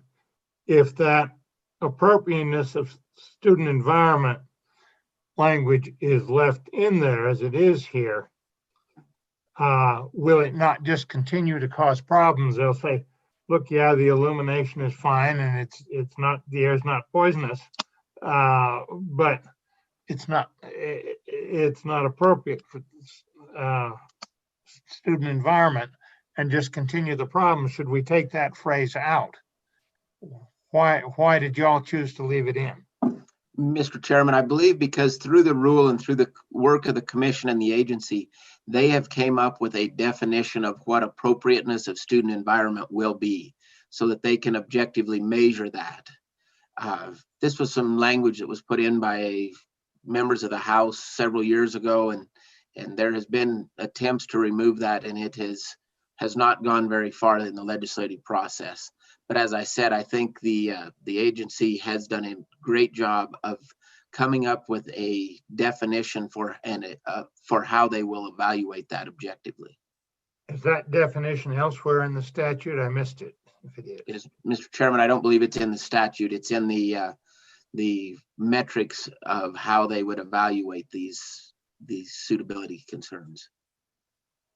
Ms. Heitrick may have a better explanation on how that will be done, as that will occur on the rule and the agency level. Okay. Ms. Heitrick, you want to comment on that? Certainly, Mr. Chairman. As stated by Chairman Walters, our agency will adopt rules and regulations to further identify what is incorporated in educational suitability. Those 4 categories that were listed are just sort of general components of that assessment. I think there are something like 150 different elements of a building that will be scored in determining what the educational suitability is for each building. And as I stated previously, those rules and regulations will also go through our commission in the public comment period. And Troy Decker has been working with districts since June through that process, as he stated, with district stakeholder input. And then at the end of the day, those rules will also go to the select committee for input. Okay. Thank you. Committee, don't let me monopolize this. If the committee has other concerns or questions, this is a time for those of us that are new to this to get our education, and trying to figure out what's really going on the ground. So, Senator Ellis. Thank you, Mr. Chairman. Along those lines, when this bill was worked in the interim, was there discussion about transportation? Because again, going to Cheyenne, we have a lot of neighborhood schools, which families, my kids go to neighborhood schools, they walk, they're there in, 10 minutes. And it's a real key component in our family for our children to be able to do that. And in my town in particular, there's been a movement to close those schools down and try and build further outside the city limits in some cases, which would impose transportation requirements on us as the legislature to fund, and also require, if I'm going to utilize school bus system, my kids got to be out the door up to an hour earlier than normal, which impacts their learning and the lack of sleep, that kind of issue. So I'm just wondering what kind of attention was paid to those kind of ancillary issues that I don't quite see discussed in this bill draft when you were contemplating this bill. Mr. Chairman, thank you. And Senator Ellis, thank you. Transportation is outside of the purview of the Select Committee on School Facilities, as we are really focused on the bricks and mortar side of education, you might say. So nothing in that regard was discussed regarding this bill. And I would just add on that those decisions are really the local issue, decided at the local level, at the school board level. The state involvement comes from the facility plan that the local district has on file with the State Construction Department School Facilities Division. And that's a plan that's put in place to kind of give some long range views of how projects will take place throughout a district. Those are worked with the district, heavily involved with the agency. And they're, like I said, I would describe them as somewhat of a roadmap, maybe not with hard and fast stops in it, but at least a little bit of a process forward to that facility plan. But again, to answer your question directly, transportation is not in the purview of Select School Facilities. Okay. Let me ask a further question and following up on this. My impression has been that there's things in these construction standards that essentially prevent the construction of new schools in the more heavily populated area where the students could walk, and have forced the new ones to the periphery. And I don't know whether that's my impression. I don't know whether it's accurate or not. And it does seem to me we need some kind of a way to balance the concerns, because you're trading off some of it's exactly according to standards against it will hurt the kids by forcing them to get up an hour earlier and spend that much more time just being transported as opposed to being in school. How do we deal with that? Mr. Chairman, that's a great question, and something that actually comes up here in another page or two within the bill, but I'll answer it now. And it's something the committee wrestles with regularly, and that is the what I would call a cookie cutter approach to designing a school. So to use a brand name, if you go to a McDonald's, McDonald's are constructed all over the country, largely similar. And so how could we and should we save money throughout the state by designing and building our schools all the same? Because we could use the same set of plans in Cheyenne for an elementary school as we would use in Casper, as we would use in Sheridan, Gillette, Evanston. And then we would use the same set of plans in Burns and Torrington and the smaller communities all across the state. And so there are some efficiencies to be gained from doing that. However, that has to be weighed with just what you're discussing, Mr. Chairman and Senator Ellis, of implement. How do you put that square peg into a round hole in an existing environment and still capitalize on the efficiency of that cookie cutter type school? And so what is done is working with the district when a need arises for new construction, the district works with the agency to make sure that the most efficient use of dollars is obtained, as well as the most efficient location for where the student population is based. And that's the other thing that is being recognized in these larger communities, is the neighborhood schools of 25 years ago are now where those grandparents live, and the students are now living in the newer areas of town because their parents stayed in their house and the kids had to find a house somewhere else. And so the population of students has shifted somewhat away from the neighborhood school of 30 years ago to a neighborhood school in a new, what would be more of a student-based neighborhood that is now different. Senator Ellis, I recognize that may not necessarily be the case, particularly for you. However, that is what is largely seen if you took a broad brush stroke across the state and really across the country, is the shifting of where all the student population is in terms of the neighborhood school. And that is where that local control factor comes into play, is the local school district works extremely close with the division and the agency to make sure the state dollars are used efficiently and responsibly, while still getting the product that the locals are interested in having. And so it is a balancing act, and just like everything in life, nothing's perfect, but I think Wyoming strives to do the best we can, and by and large comes out with a good product that most folks are happy with. Okay. Committee, anything further in this section? Mr. Chairman. Senator Biteman. Thank you, sir. My question goes back to the appropriateness language, and to me it is subjective, especially when I hear testimony that we don't even have the criteria developed yet to make it objective. Gives me a little heartburn passing a bill to find out what it's going to mean later on down the road. So does this bill live or die with this and appropriateness of the student environment language, or can that be stricken? Mr. Chairman, I would leave that to the committee's discretion, but I would also ask Ms. Heitrick to offer her thoughts, because I would say that the pieces for evaluating suitability are in place.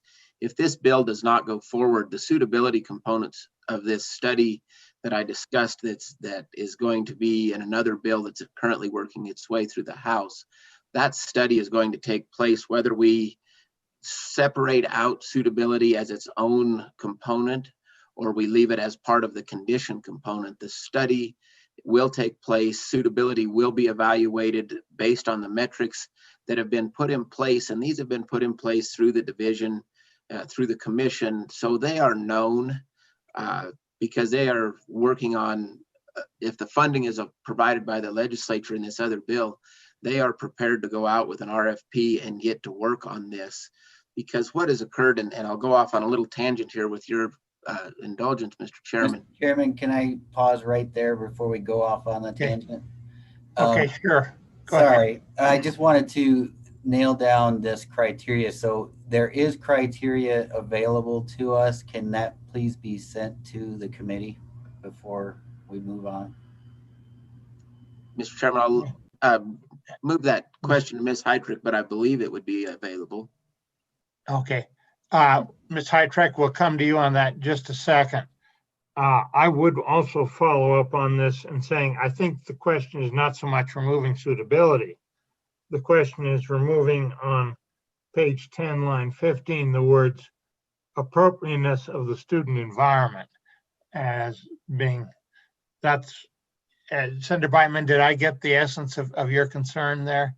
Absolutely, sir. That's where I was going with it. And my question was whether that is vital to the survival of the bill, or if that language is could be stricken from the bill, because I just have a little bit of heartburn with that language. But I'll sit back and listen to the rest of the testimony. Thank Okay. you.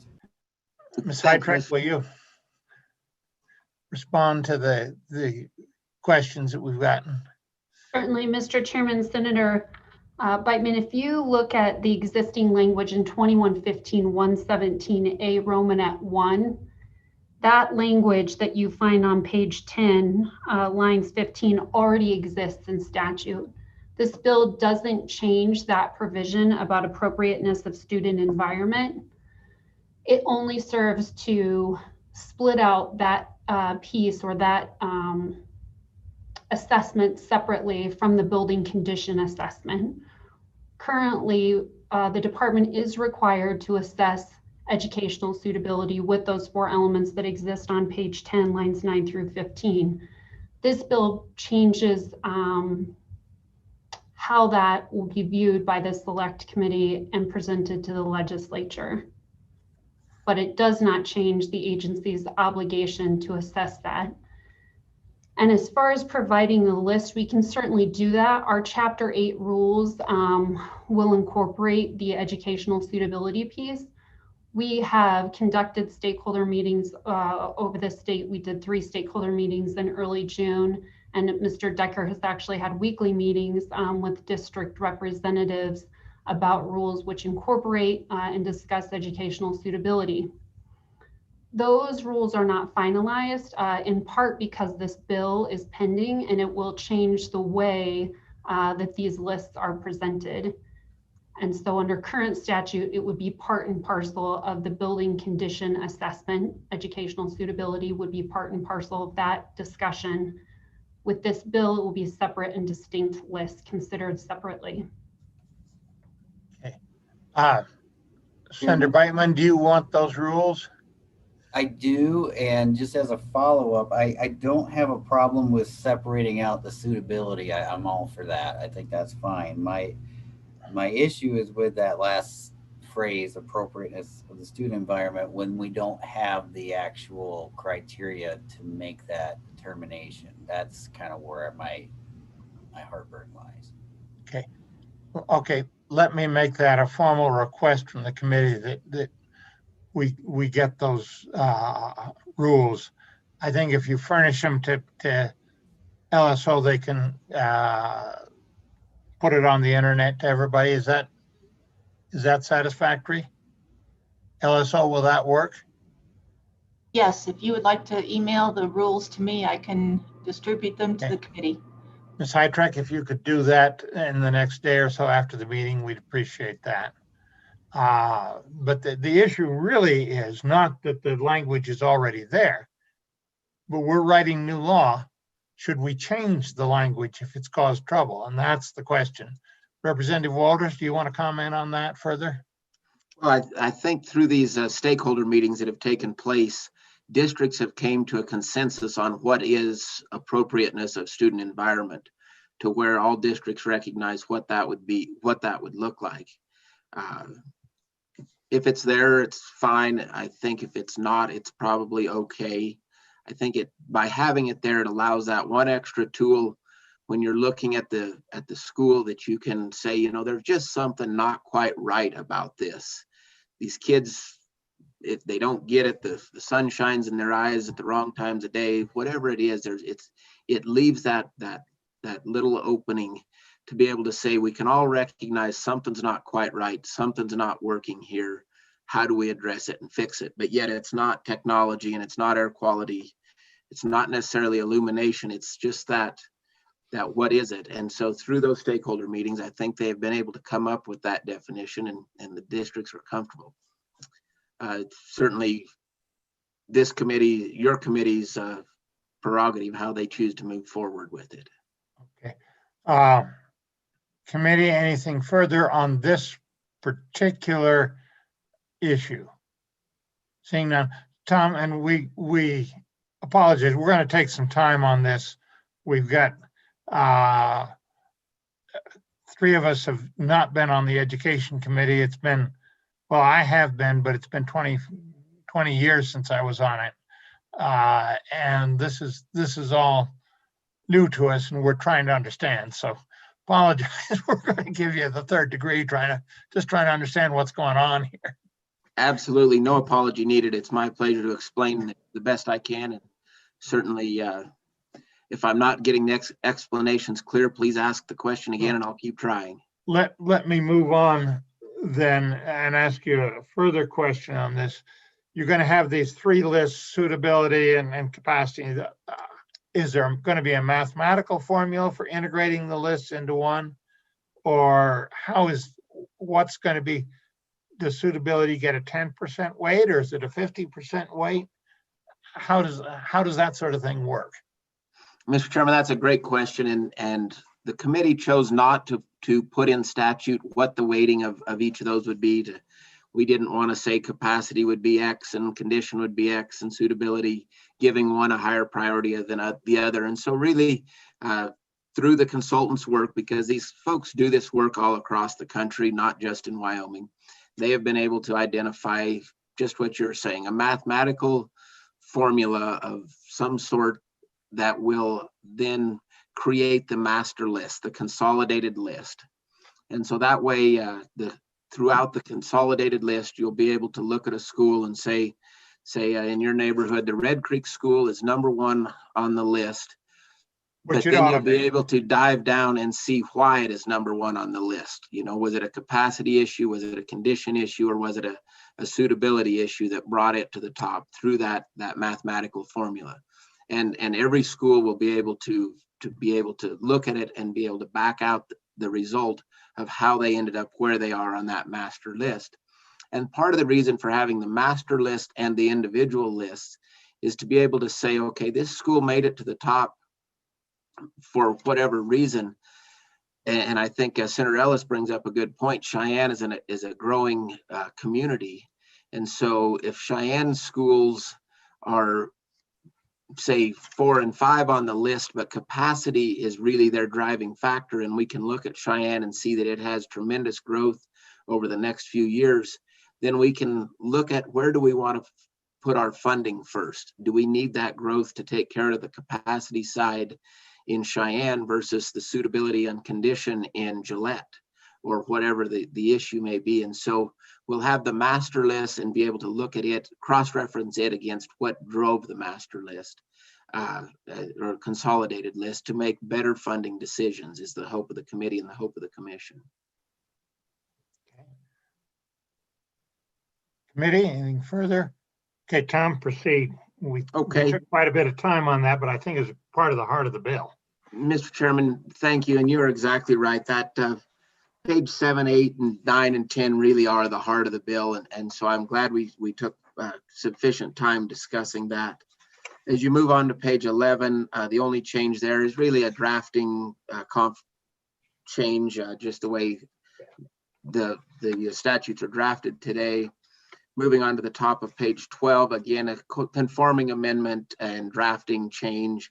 And again, on the bottom of page 12, the same holds true there.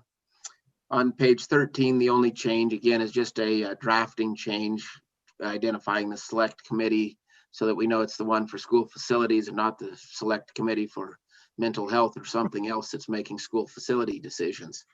So it's just drafting. Moving on to page 14, and page 14, lines 6 through 12. This is what we discussed earlier, and this is that comes to the question that Senator Ellis brought up about the schools in neighborhoods, and how do you fit a new school into an old neighborhood on a constricted space that also has guidelines that can create the efficiency we were just talking about of that cookie cutter school design, you might say. And so it allows for those design standards to be utilized to create the efficiency when possible, but also still make sure that the locals have a say. And just because it's efficient from not having to redo a set of plans, it may not be construction-wise efficient in the total scope of the project, because you could draw up new plans to put a school in its existing place, and that could be a total cost of project could be less than trying to follow the cookie cutter approach. And so this kind of gives some backing and some guidelines to the commission, but also doesn't hold them firm of one way all the time. It still allows for overall cost efficiency of the project. And then it also goes on to say that those guidelines and objectives are only for new construction. They are not for component level projects that take place or major maintenance projects that take place. So I think we covered that, but I'd gladly take questions, Mr. Chairman, if there are further questions on that matter. Questions from the committee on this one?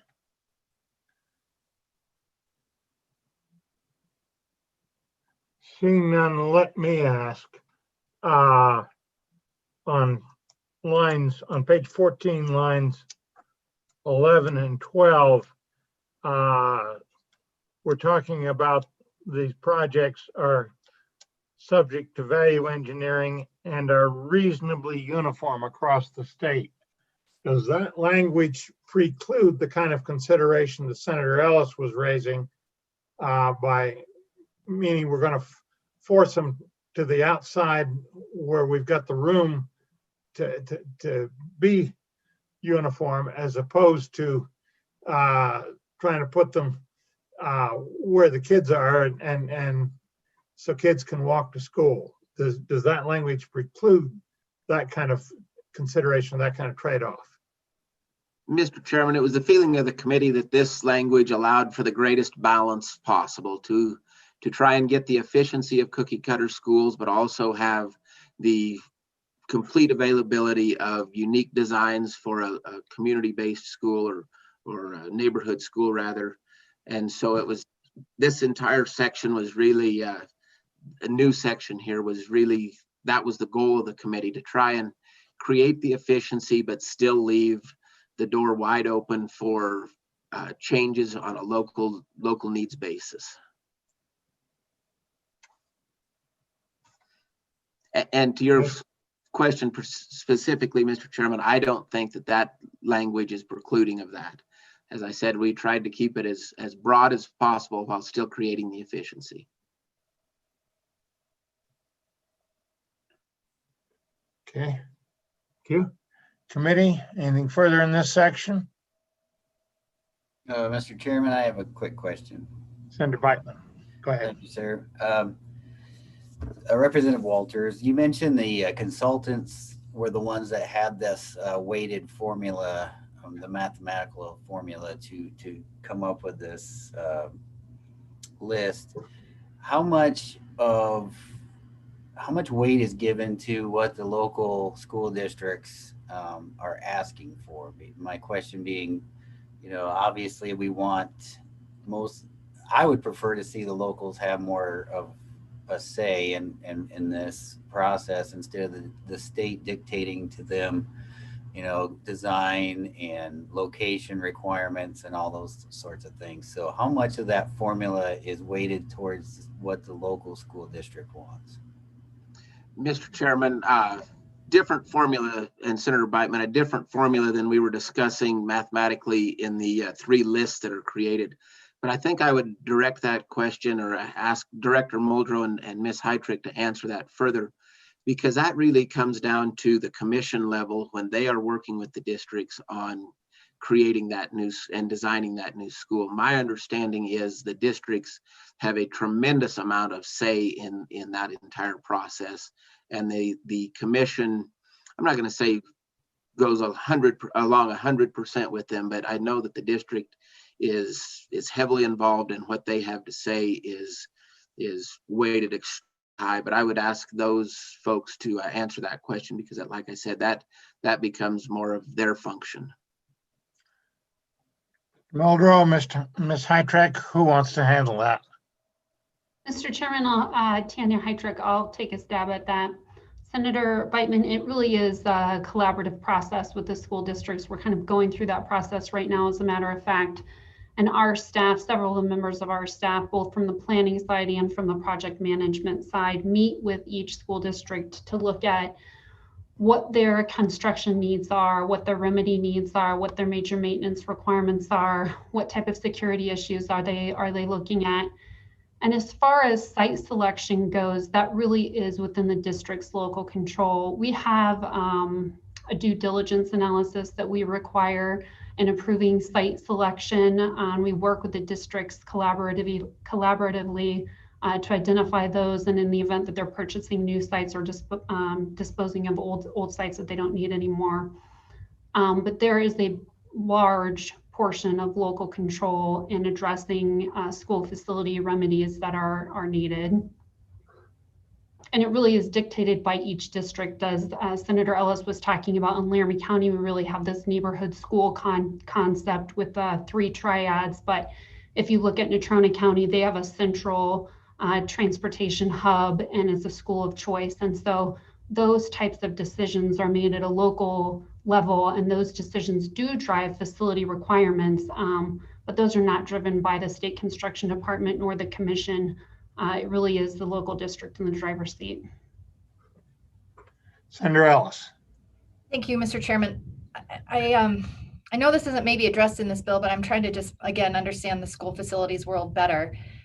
I understand, pre-Campbell cases, if a district purchased a school, it's theirs and it's owned by the district. So if they were to dispose of that property or sell it, that money would be the district's, versus these newer schools. And I don't think there's an example of it yet where they were purchased and constructed by the state of Wyoming.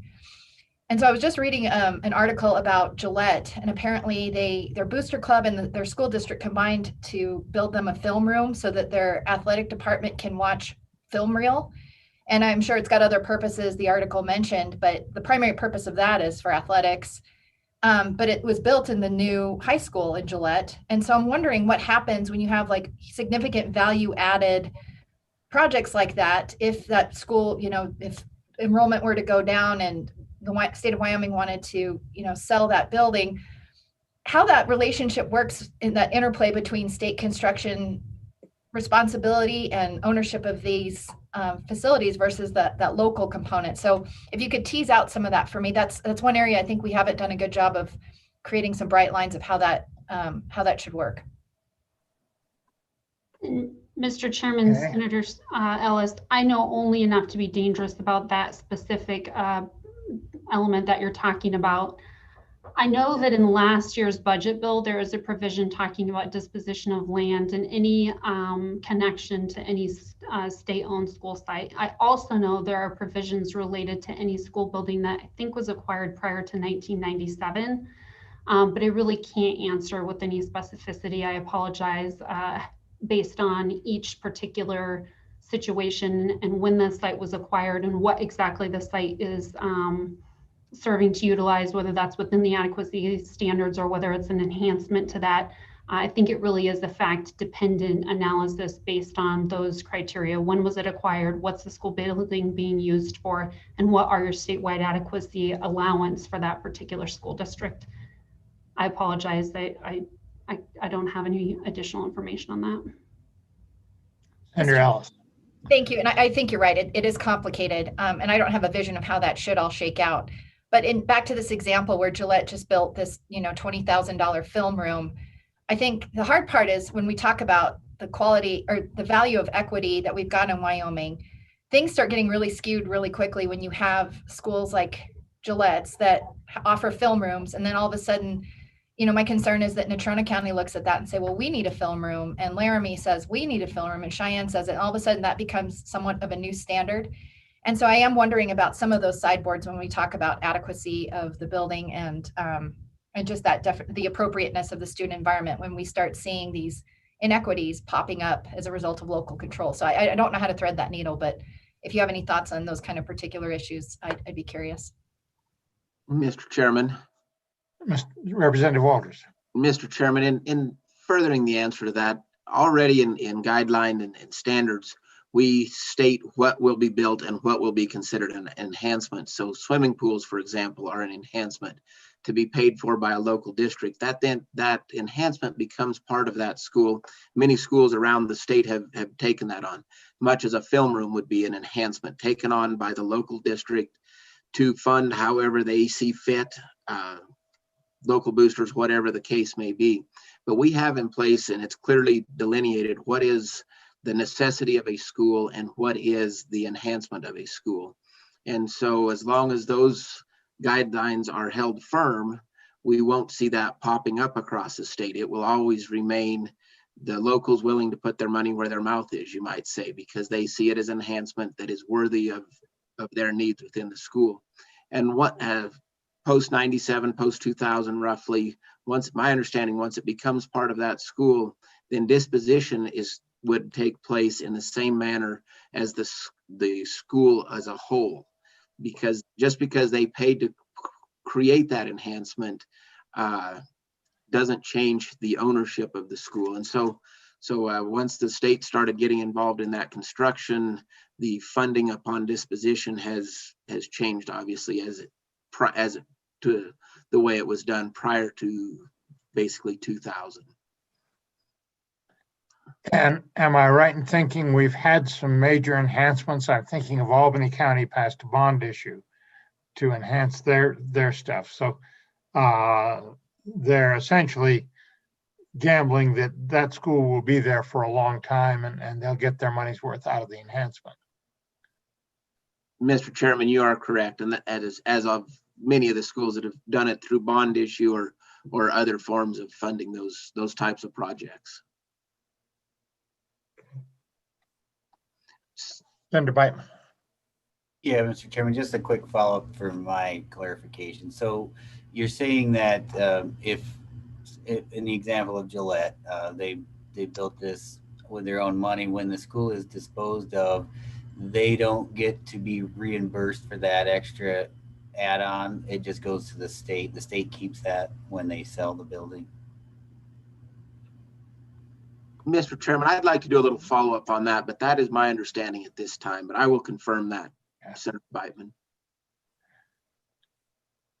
Committee, it seems to me we've got two issues here. One is that a more immediate one is the one we talked about earlier.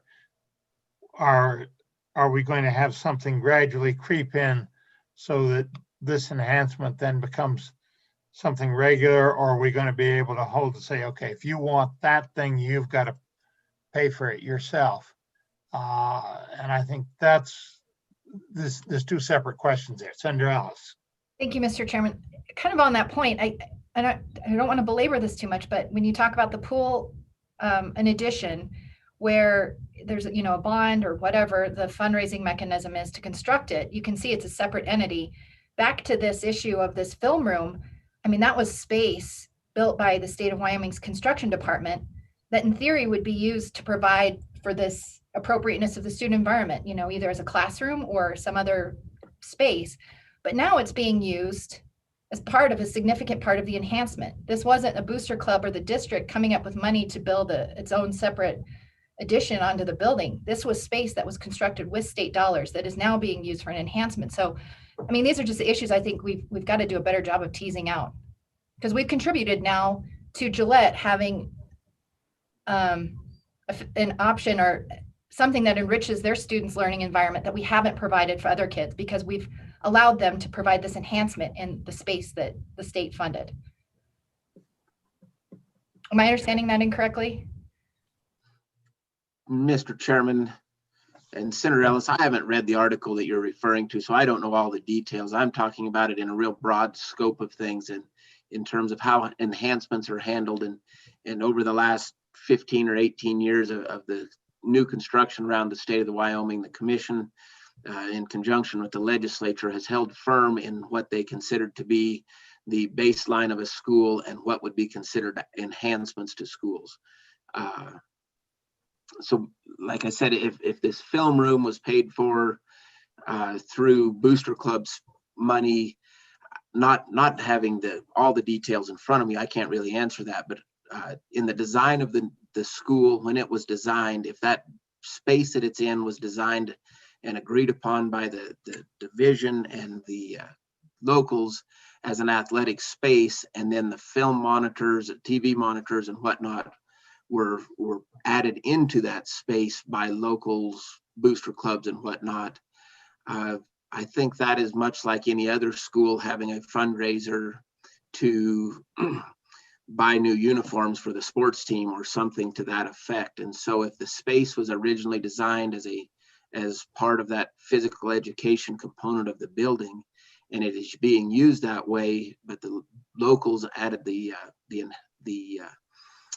TVs and whatnot for the viewing, those would be removable assets that they could take and do with what they want. The hard bricks and mortar of the building would be a different component, different discussion.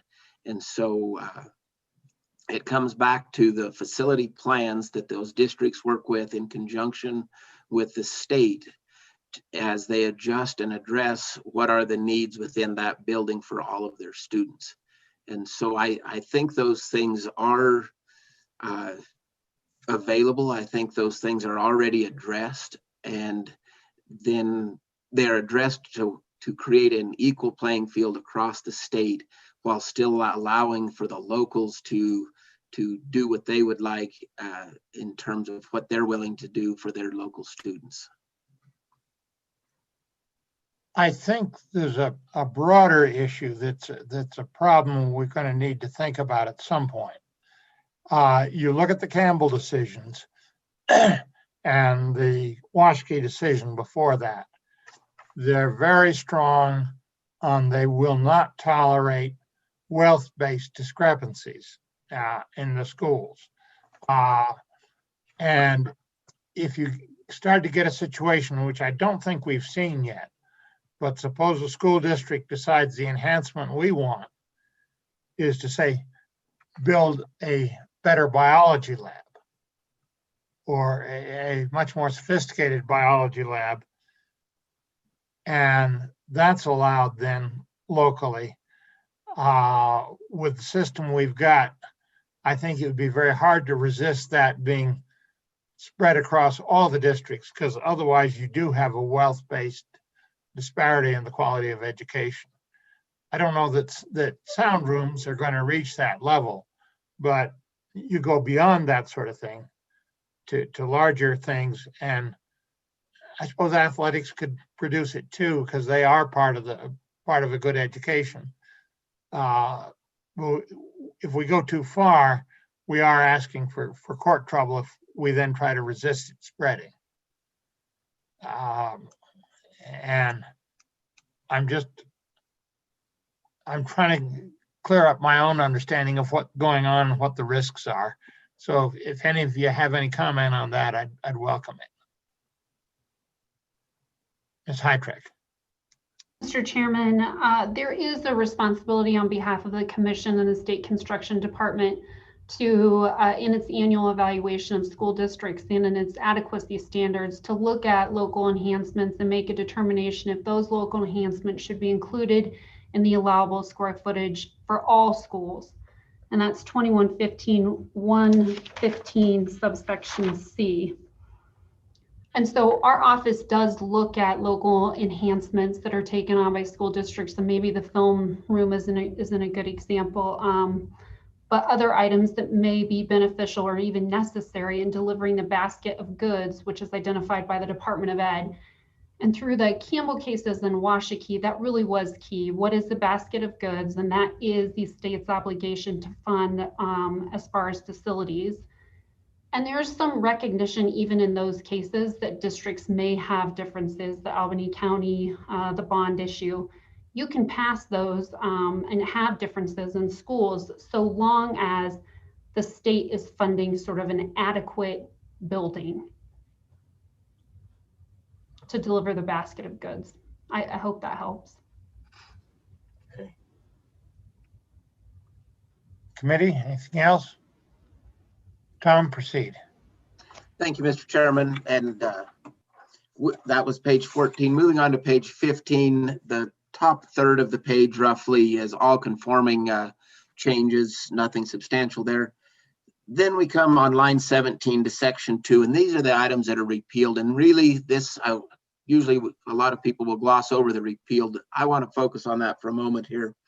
On line 17, repealing 2115 115B.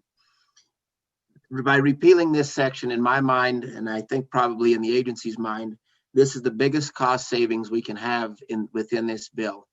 And what this does is this is a separate assessment from the very similar assessment on capacity and condition that is done in 21-15-117. Now, many of the components of this assessment are taken care of in 117, and the ones that aren't have been incorporated in this bill to make sure that nothing is left out, but it eliminates the duplication of doing two separate assessments.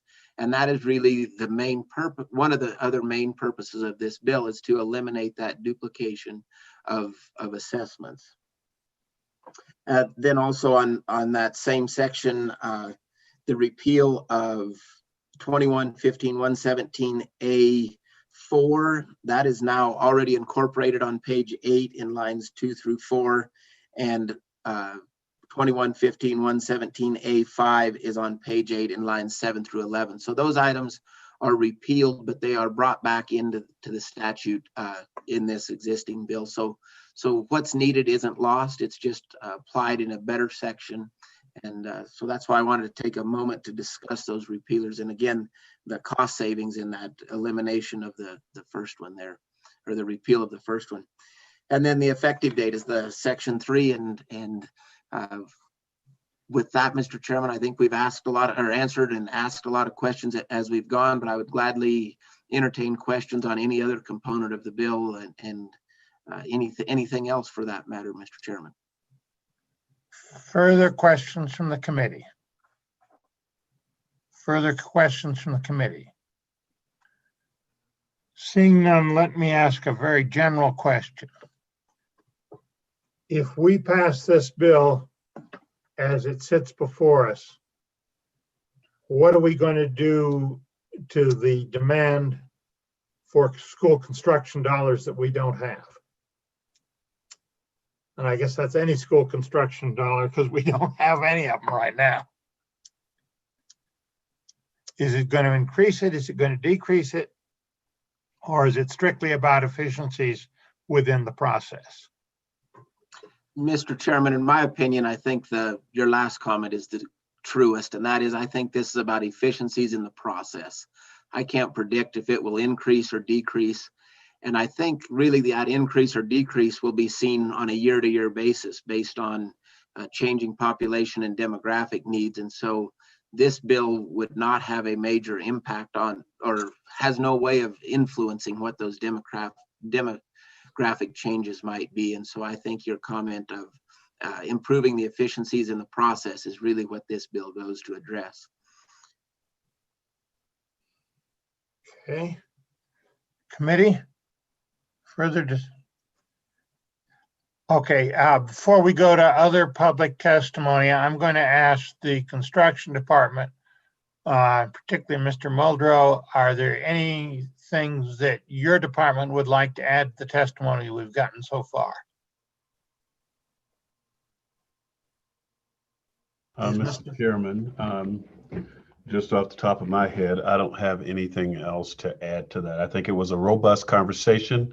I think Representative Walters really shared the information that the select committee discussed and talked about, and I think staff would be in agreement that we probably don't have any other comments to make. Okay. Thank you. LSO, do we have other people that want to comment on this bill? Mr. Chairman, I believe we do.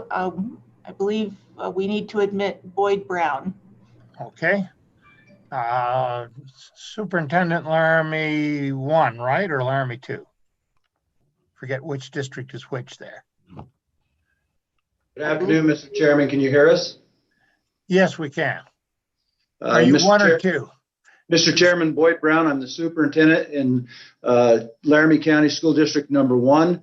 And with me today, I have Dave Bartlett, who is my associate superintendent for support operations. Mr. Bartlett has been involved in this process. And I know that Senator Ellis had a question earlier, wanted us to address something. I was not in the meeting. So if, Mr. Chairman, if I could ask Senator Ellis to repeat that question.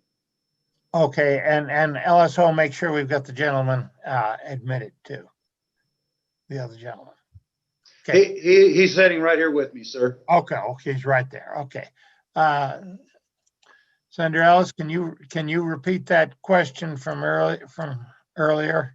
Thank you, Mr. Chairman. We've covered a lot of ground, so I don't know that this was my exact question, but the thing I do want to know is with this revised language, if you're concerned about how some of the priorities for schools that are on the existing list might change. And if you see some schools that are higher on the list, in Laramie 1 in particular, moving down and others moving up higher. And if you have any sense of that, how those changes might look, I'd be curious to know. Mr. Chairman. Senator Ellis, I'm going to turn that over to Mr. Bartlett. I'll let him introduce himself. Mr. Chair, my name is Dave Bartlett, Assistant Superintendent for Laramie 1. And members of the committee, thank you for your time. Senator Ellis, to your question, I do have concerns in that if you look at the current rules that are being drafted, what you'll find is the building condition score has been raised to a 0.61. And so that condition score, you don't have one building in the state of Wyoming that would elevate itself to that in a condition.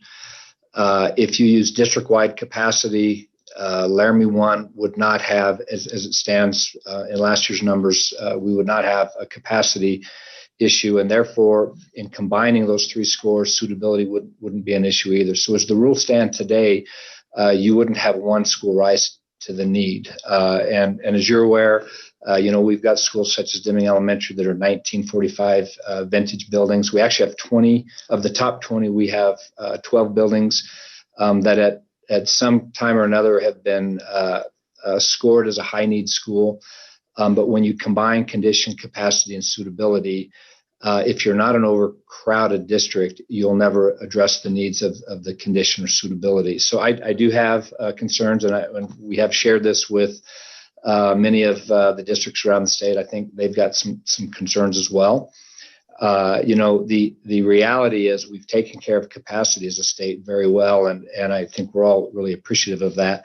But we do have this bandwidth of buildings that are our average age in that bandwidth is 75 years. They are in need of some capital dollars. We just don't have a means or a method under the way the current rules and the current writing of the statute is to address those needs.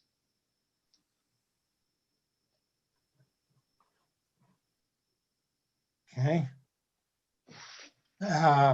Senator Ellis, anybody in the committee want anything further on this?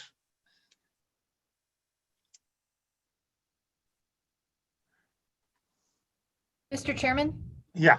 Maybe just to illuminate this discussion a little bit, and I think Mr. Bartlett hit on this point. We have a statewide system for constructing schools, and in Laramie 1, the challenge that we have is we're a growing community. So our school district has been busy at work trying to make plans of what we would do and how we would best address those capacity needs going forward for the next 10 to 20 years. And I think our challenge is how we align our plans with what the state of Wyoming, what we're facing with our budget challenges, with the priorities of members who are across the state. And so maybe if Mr. Bartlett could just share with this committee, because it's important, we're a growing community, a little bit about what those challenges look like as Cheyenne continues to grow. Mr. Chair, Senator Ellis, members of the committee, we're faced with an issue, and I know you talked a little bit earlier, Representative Walters, about Casper, Natrona County having the central hub and school of choice, and Laramie 1 doing the neighborhood schools concept. What we're finding right now is a majority of our capacity issues are cropping up in new developments as they are increasing, and so we end up dropping our new schools to address capacity in those areas. And then we've got some areas in town where we have declining enrollment, small schools that, as I said, were built in the 50s and 60s. And so in using the district-wide capacity thing, we're not necessarily always able to address those needs in the place or in the neighborhood that it's needed. Moving forward, we're keeping a very close watch on whether or not the base project rolls through. That will have a huge impact on Laramie 1 in that it's a $95 billion project with a projected 2,200 jobs.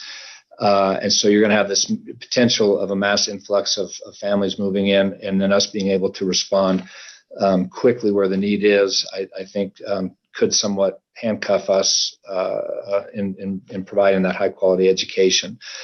We were fortunate enough to work with the department. They did a K-12 district-wide most cost-effective remedy study, and we do have a long-range plan where I think we can respond in the short term to at least meet the immediate needs. The building of the new Cary and establishing the old Cary Junior High as swing space, I think, will give us some relief. But again, ours is kind of a combination of dealing with some older buildings that are maybe on the edge of suitable or in good condition with where the capacity is. And when you get to the larger districts that have multiple schools, a list that combines all three doesn't necessarily vet out the immediate need of a school. We're in a small district. If you do one elementary, you may have taken care of that district for 20 years. So it is very complex, very complicated. We've thought it through, but again, we want to make sure we can partner with the commission, with the department to address those needs as they come up. Okay. Can you elaborate a little bit? You talked about a base project for the four of us committee members who are not part of the Laramie County community. Can you educate us a little bit what's going on there, what's that all about, and where does it stand? Yes, Mr. Chairman. So with the military, they are, and it's currently out to bid. They are proposing a major upgrade in the missile silos all over this region. So you've got three major focal points: South Dakota, North Dakota, and then here around Cheyenne, Pine Bluffs area. Again, $95 billion project projected to be a 10-year rollout, and not all of it will be military personnel. So what we're trying to do is understanding that it's going to be a lot of private contractors. We are projecting that we're going to have a large growth all over the district, and I think Laramie 2 will experience a portion of that too. So we just want to make sure we've got the capacity to respond or react in a very short period of time. Okay. Are you telling us that the current system doesn't allow you to adequately consider a known thing like that that's going to come in and affect you? Well, Mr. Chair, the current methodology that is out there, they look at your enrollment and it's your median enrollment. There is places in the methodology where they can take local or more recent information to consider. Then what they will do is they will project out 5 years upon completion of a building in order to address the capacity. So in a large part, I would tell you, I believe that the system is reactionary in that you look at your October enrollment numbers, and that's what we use to base all of the commission's needs index and their lists on. But it very well could be, and I can tell you in Cheyenne, we experienced this where you may get a major deployment in November and one in March. I may have an elementary jump up 75 students overnight, and they may drop 75 overnight. So in a large part, until the kids are here in the seat, it's not going to hit the needs index. And then the other thing I would point out is once the legislature makes an appropriation, it typically will be 5 years from the day of the appropriation before you're able to move in to a newly constructed building. And if you've got to go through land acquisition, you can typically add another year. A problem that is probably not unique to Cheyenne, because I think an oil boom will do the same sort of thing to you, or an oil bust.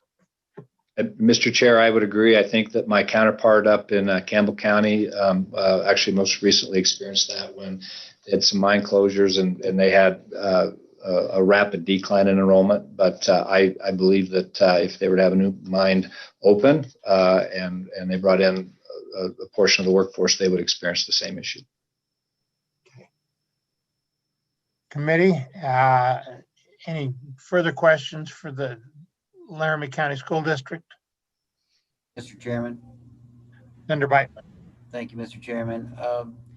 Does the current methodology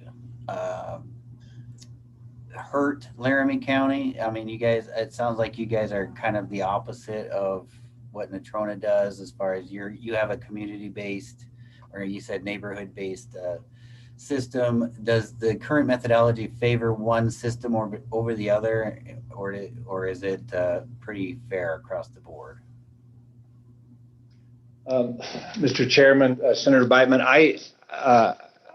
I would tell you that the current methodology of using district-wide capacity does hurt Laramie 1 in that, as I said, I've got old neighborhoods that may be declining, and I've got some neighborhoods across town that may be experiencing rapid growth. When we put an elementary school in, it takes care of the capacity in that part of town, but potentially may not address it across town. Now we've put in a system, I think, that helps alleviate some of that, in that we were building elementaries now that are 5th, 6th grade only, and then we're pulling the 5th, 6th grade out of the feeder schools, which right-size those overcrowded elementary schools, and then consolidate larger schools, higher capacity, or more efficient. And so I think we found a way to alleviate that. Now with Casper and their open enrollment, I'm not sure I could tell you it's more or less efficient. What I would tell you is, if a school is full, that parent that wants a school of choice building, if they're full, they're going to have to go to the next school and the next school and the next school. So while it looks efficient on the surface, a family may still find that they're in that force out situation, very similar to Laramie 1.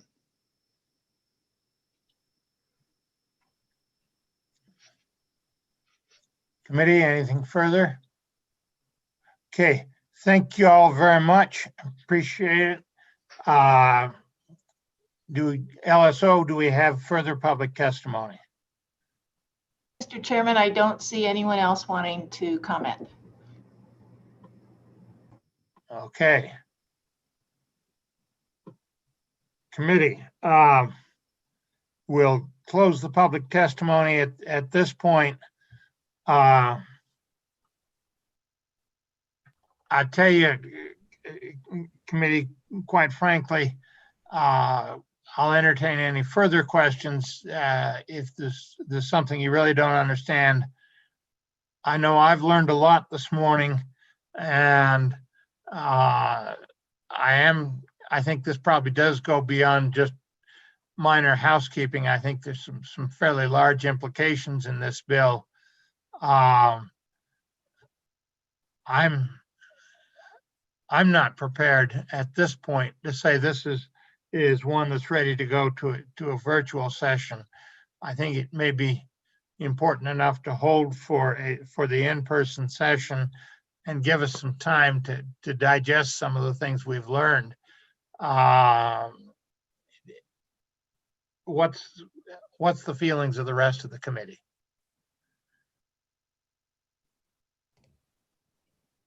Senator Ellis? Thank you, Mr. Chairman. I share your concern. I always find it a little ironic when I look at the composition of who's on the School Facilities Commission that none of my Laramie County colleagues are on there, even though we are a very large school district and I'm sure we occupy quite a bit of discussion over what's on the priority list and what's not. And, I just think we need to slow down and think a little bit more about how this might impact certain communities. And I am worried about my community. Okay. Anybody else? Anybody else? I do think that we've identified at least one amendment and possibly some more once we think about it. I don't want to suppress the bill at this point. I just am nervous at this point at sending it to the virtual session. So, and I want to make sure I'm not running over anybody in the process here. This is new, and Representative Walters, we really thank you for being patient with us and trying to educate a new committee on this as to what's going on.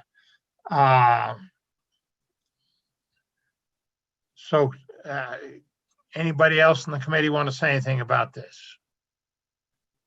Senator Beitman. Thank you, Mr. Chairman. And I'll agree with you and Senator Ellis. I'm not necessarily opposed to this bill, but I think we need to do it right and do a good job on it. And Maybe it's just because we're new and we have a lot to digest in a short amount of time, but I certainly wouldn't be opposed to holding it back for the in-person session, so we can really work this bill as needed. So those are just my thoughts. Yeah, I share that. Senator Office, Senator Salazar, do either of you want to chime in on this one as to where you think we need to go?